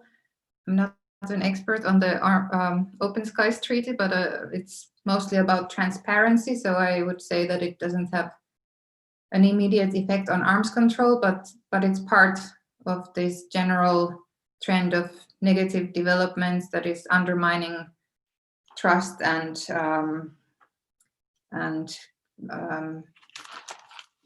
I mean, there's decreasing security. So, I mean, it's negative, but I wouldn't say it has a direct impact on, in that sense. And then there was a very good question about, a rather philosophical question about whether disarmament is a way to security rather than a result of security. Yeah, so this is quite a fundamental question that actually can be seen to be at the center of the most intense disagreements within the NPT membership now, and of course the CND, the current US approach is saying one extreme that disarmament has to be the result of improved security, and the ban treaty, for example, is clear that in saying that it's the other way around. And I guess both views are partly correct, because gradual steps towards disarmament, they also function as confidence building, and so they build up security. Although when you speak about complete elimination of nuclear weapons, I mean the end goal of nuclear disarmament, then this also has to be the result of improved security, which probably has to be built through these gradual disarmament steps, as well as improved security environments.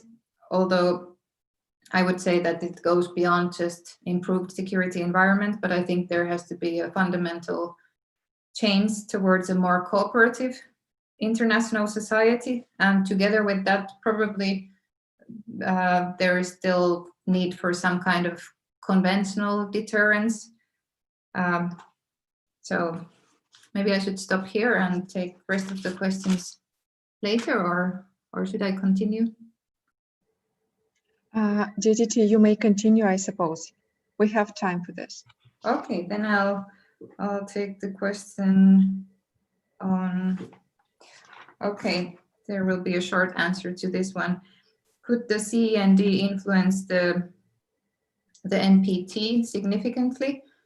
I mean, maybe based on my presentation, you saw that I'm a little bit skeptical about that, but of course I'm curious to hear what about this briefing that Andre was on his way to, so maybe I will change my view based on that. But at the moment I'm quite skeptical, because I mean, although in principle it's a good idea to address the security related obstacles to disarmament, I mean, that approach is so disconnected with the reality of what the Trump administration has been trying to do that I don't think so. But it could, maybe the dialogue that has been conducted within the CND, maybe that helps to pave the way for something, and maybe it has served to increase confidence among nuclear weapon states.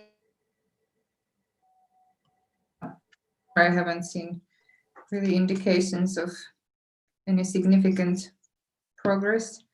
And then there was a question whether the NPT is more about the unity of opinion or unity in disagreement.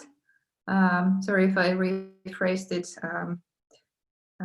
incorrectly, but I think in general the NPT, I mean, it's a sign of remarkable unity among countries in the world. I mean, it's nearly universal, and in principle everybody agrees to the three pillars, for example, the disarmament, non-proliferation, and peaceful use. But the disagreement arises from the unimplemented commitments or different ways of interpreting them. Like in recent years, there has been some, I mean, it has seemed a little bit uncertain whether the nuclear weapon states, do they really view the NPT as giving an indefinite right for the possession of nuclear weapons, because that's not how most of the parties to the treaty interpret it. So yeah, I guess that was an answer to that question. I wonder if I missed something. I think I've answered all the questions. You can let me know if I missed something, or if you want further clarification, or if you have more questions. Okay, thank you. Thank you so much for your answers. Alimjan, would you like to pick up some more questions? Yes, that left thank you. On your agenda? Yeah, I think I missed only 2 questions. Others I more or less covered, but 2 questions I didn't want to ignore them, but I checked and I missed these 2 questions. The first question, actually, honestly saying, I didn't catch it from Igor Adami about Biden's administration. My opinion is that the US, at the current moment, at any administration, they are strongly oppose any steps forward in nuclear disarmament. For example, even if we take nuclear weapon-free zone in Central Asia, all nuclear 5 ratified the protocol on negative security assurances, except United States. Or the same question to United States as in the first session we heard that the big question to US about CTBT. So I don't think that with the new administration in US they will change their position to on TPNW. And the second question I missed, and it's a great question about the middle powers champions, that Japan and Australia will not join the TPNW, and who can or who should join TPNW and to promote it. And I think we have this huge gap in Europe, because in Europe we have only, if I'm not mistaken, 3 states, which are Austria, Ireland, and the Holy See.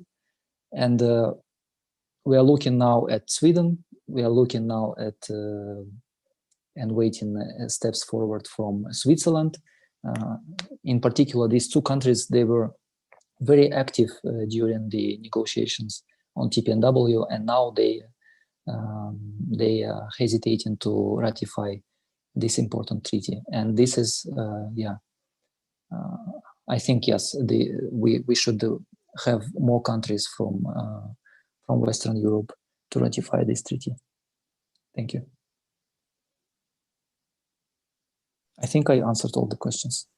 Okay, all right. By the way, thank you for answering my question. And thank you too, Dr. Irasti. I can't read your name, I'm sorry. Erasto. So, right, thank you. So we have reached the end of our session. I hope this can be considered a very productive conversation by all of you, as it was to me. And I would like to extend an invitation for all of you tomorrow. We have another session which is dedicated to the challenges of regional challenges of proliferation. It will happen tomorrow at 12 Moscow time. Okay, thank you all for sticking with us until now, and that's it. Thank you. Thank you. Thank you very much. Thank you. Great conference. Thank you. Bye. Thank you. Bye. Thank you so much. Bye. Thank you. See you tomorrow. See you. See you.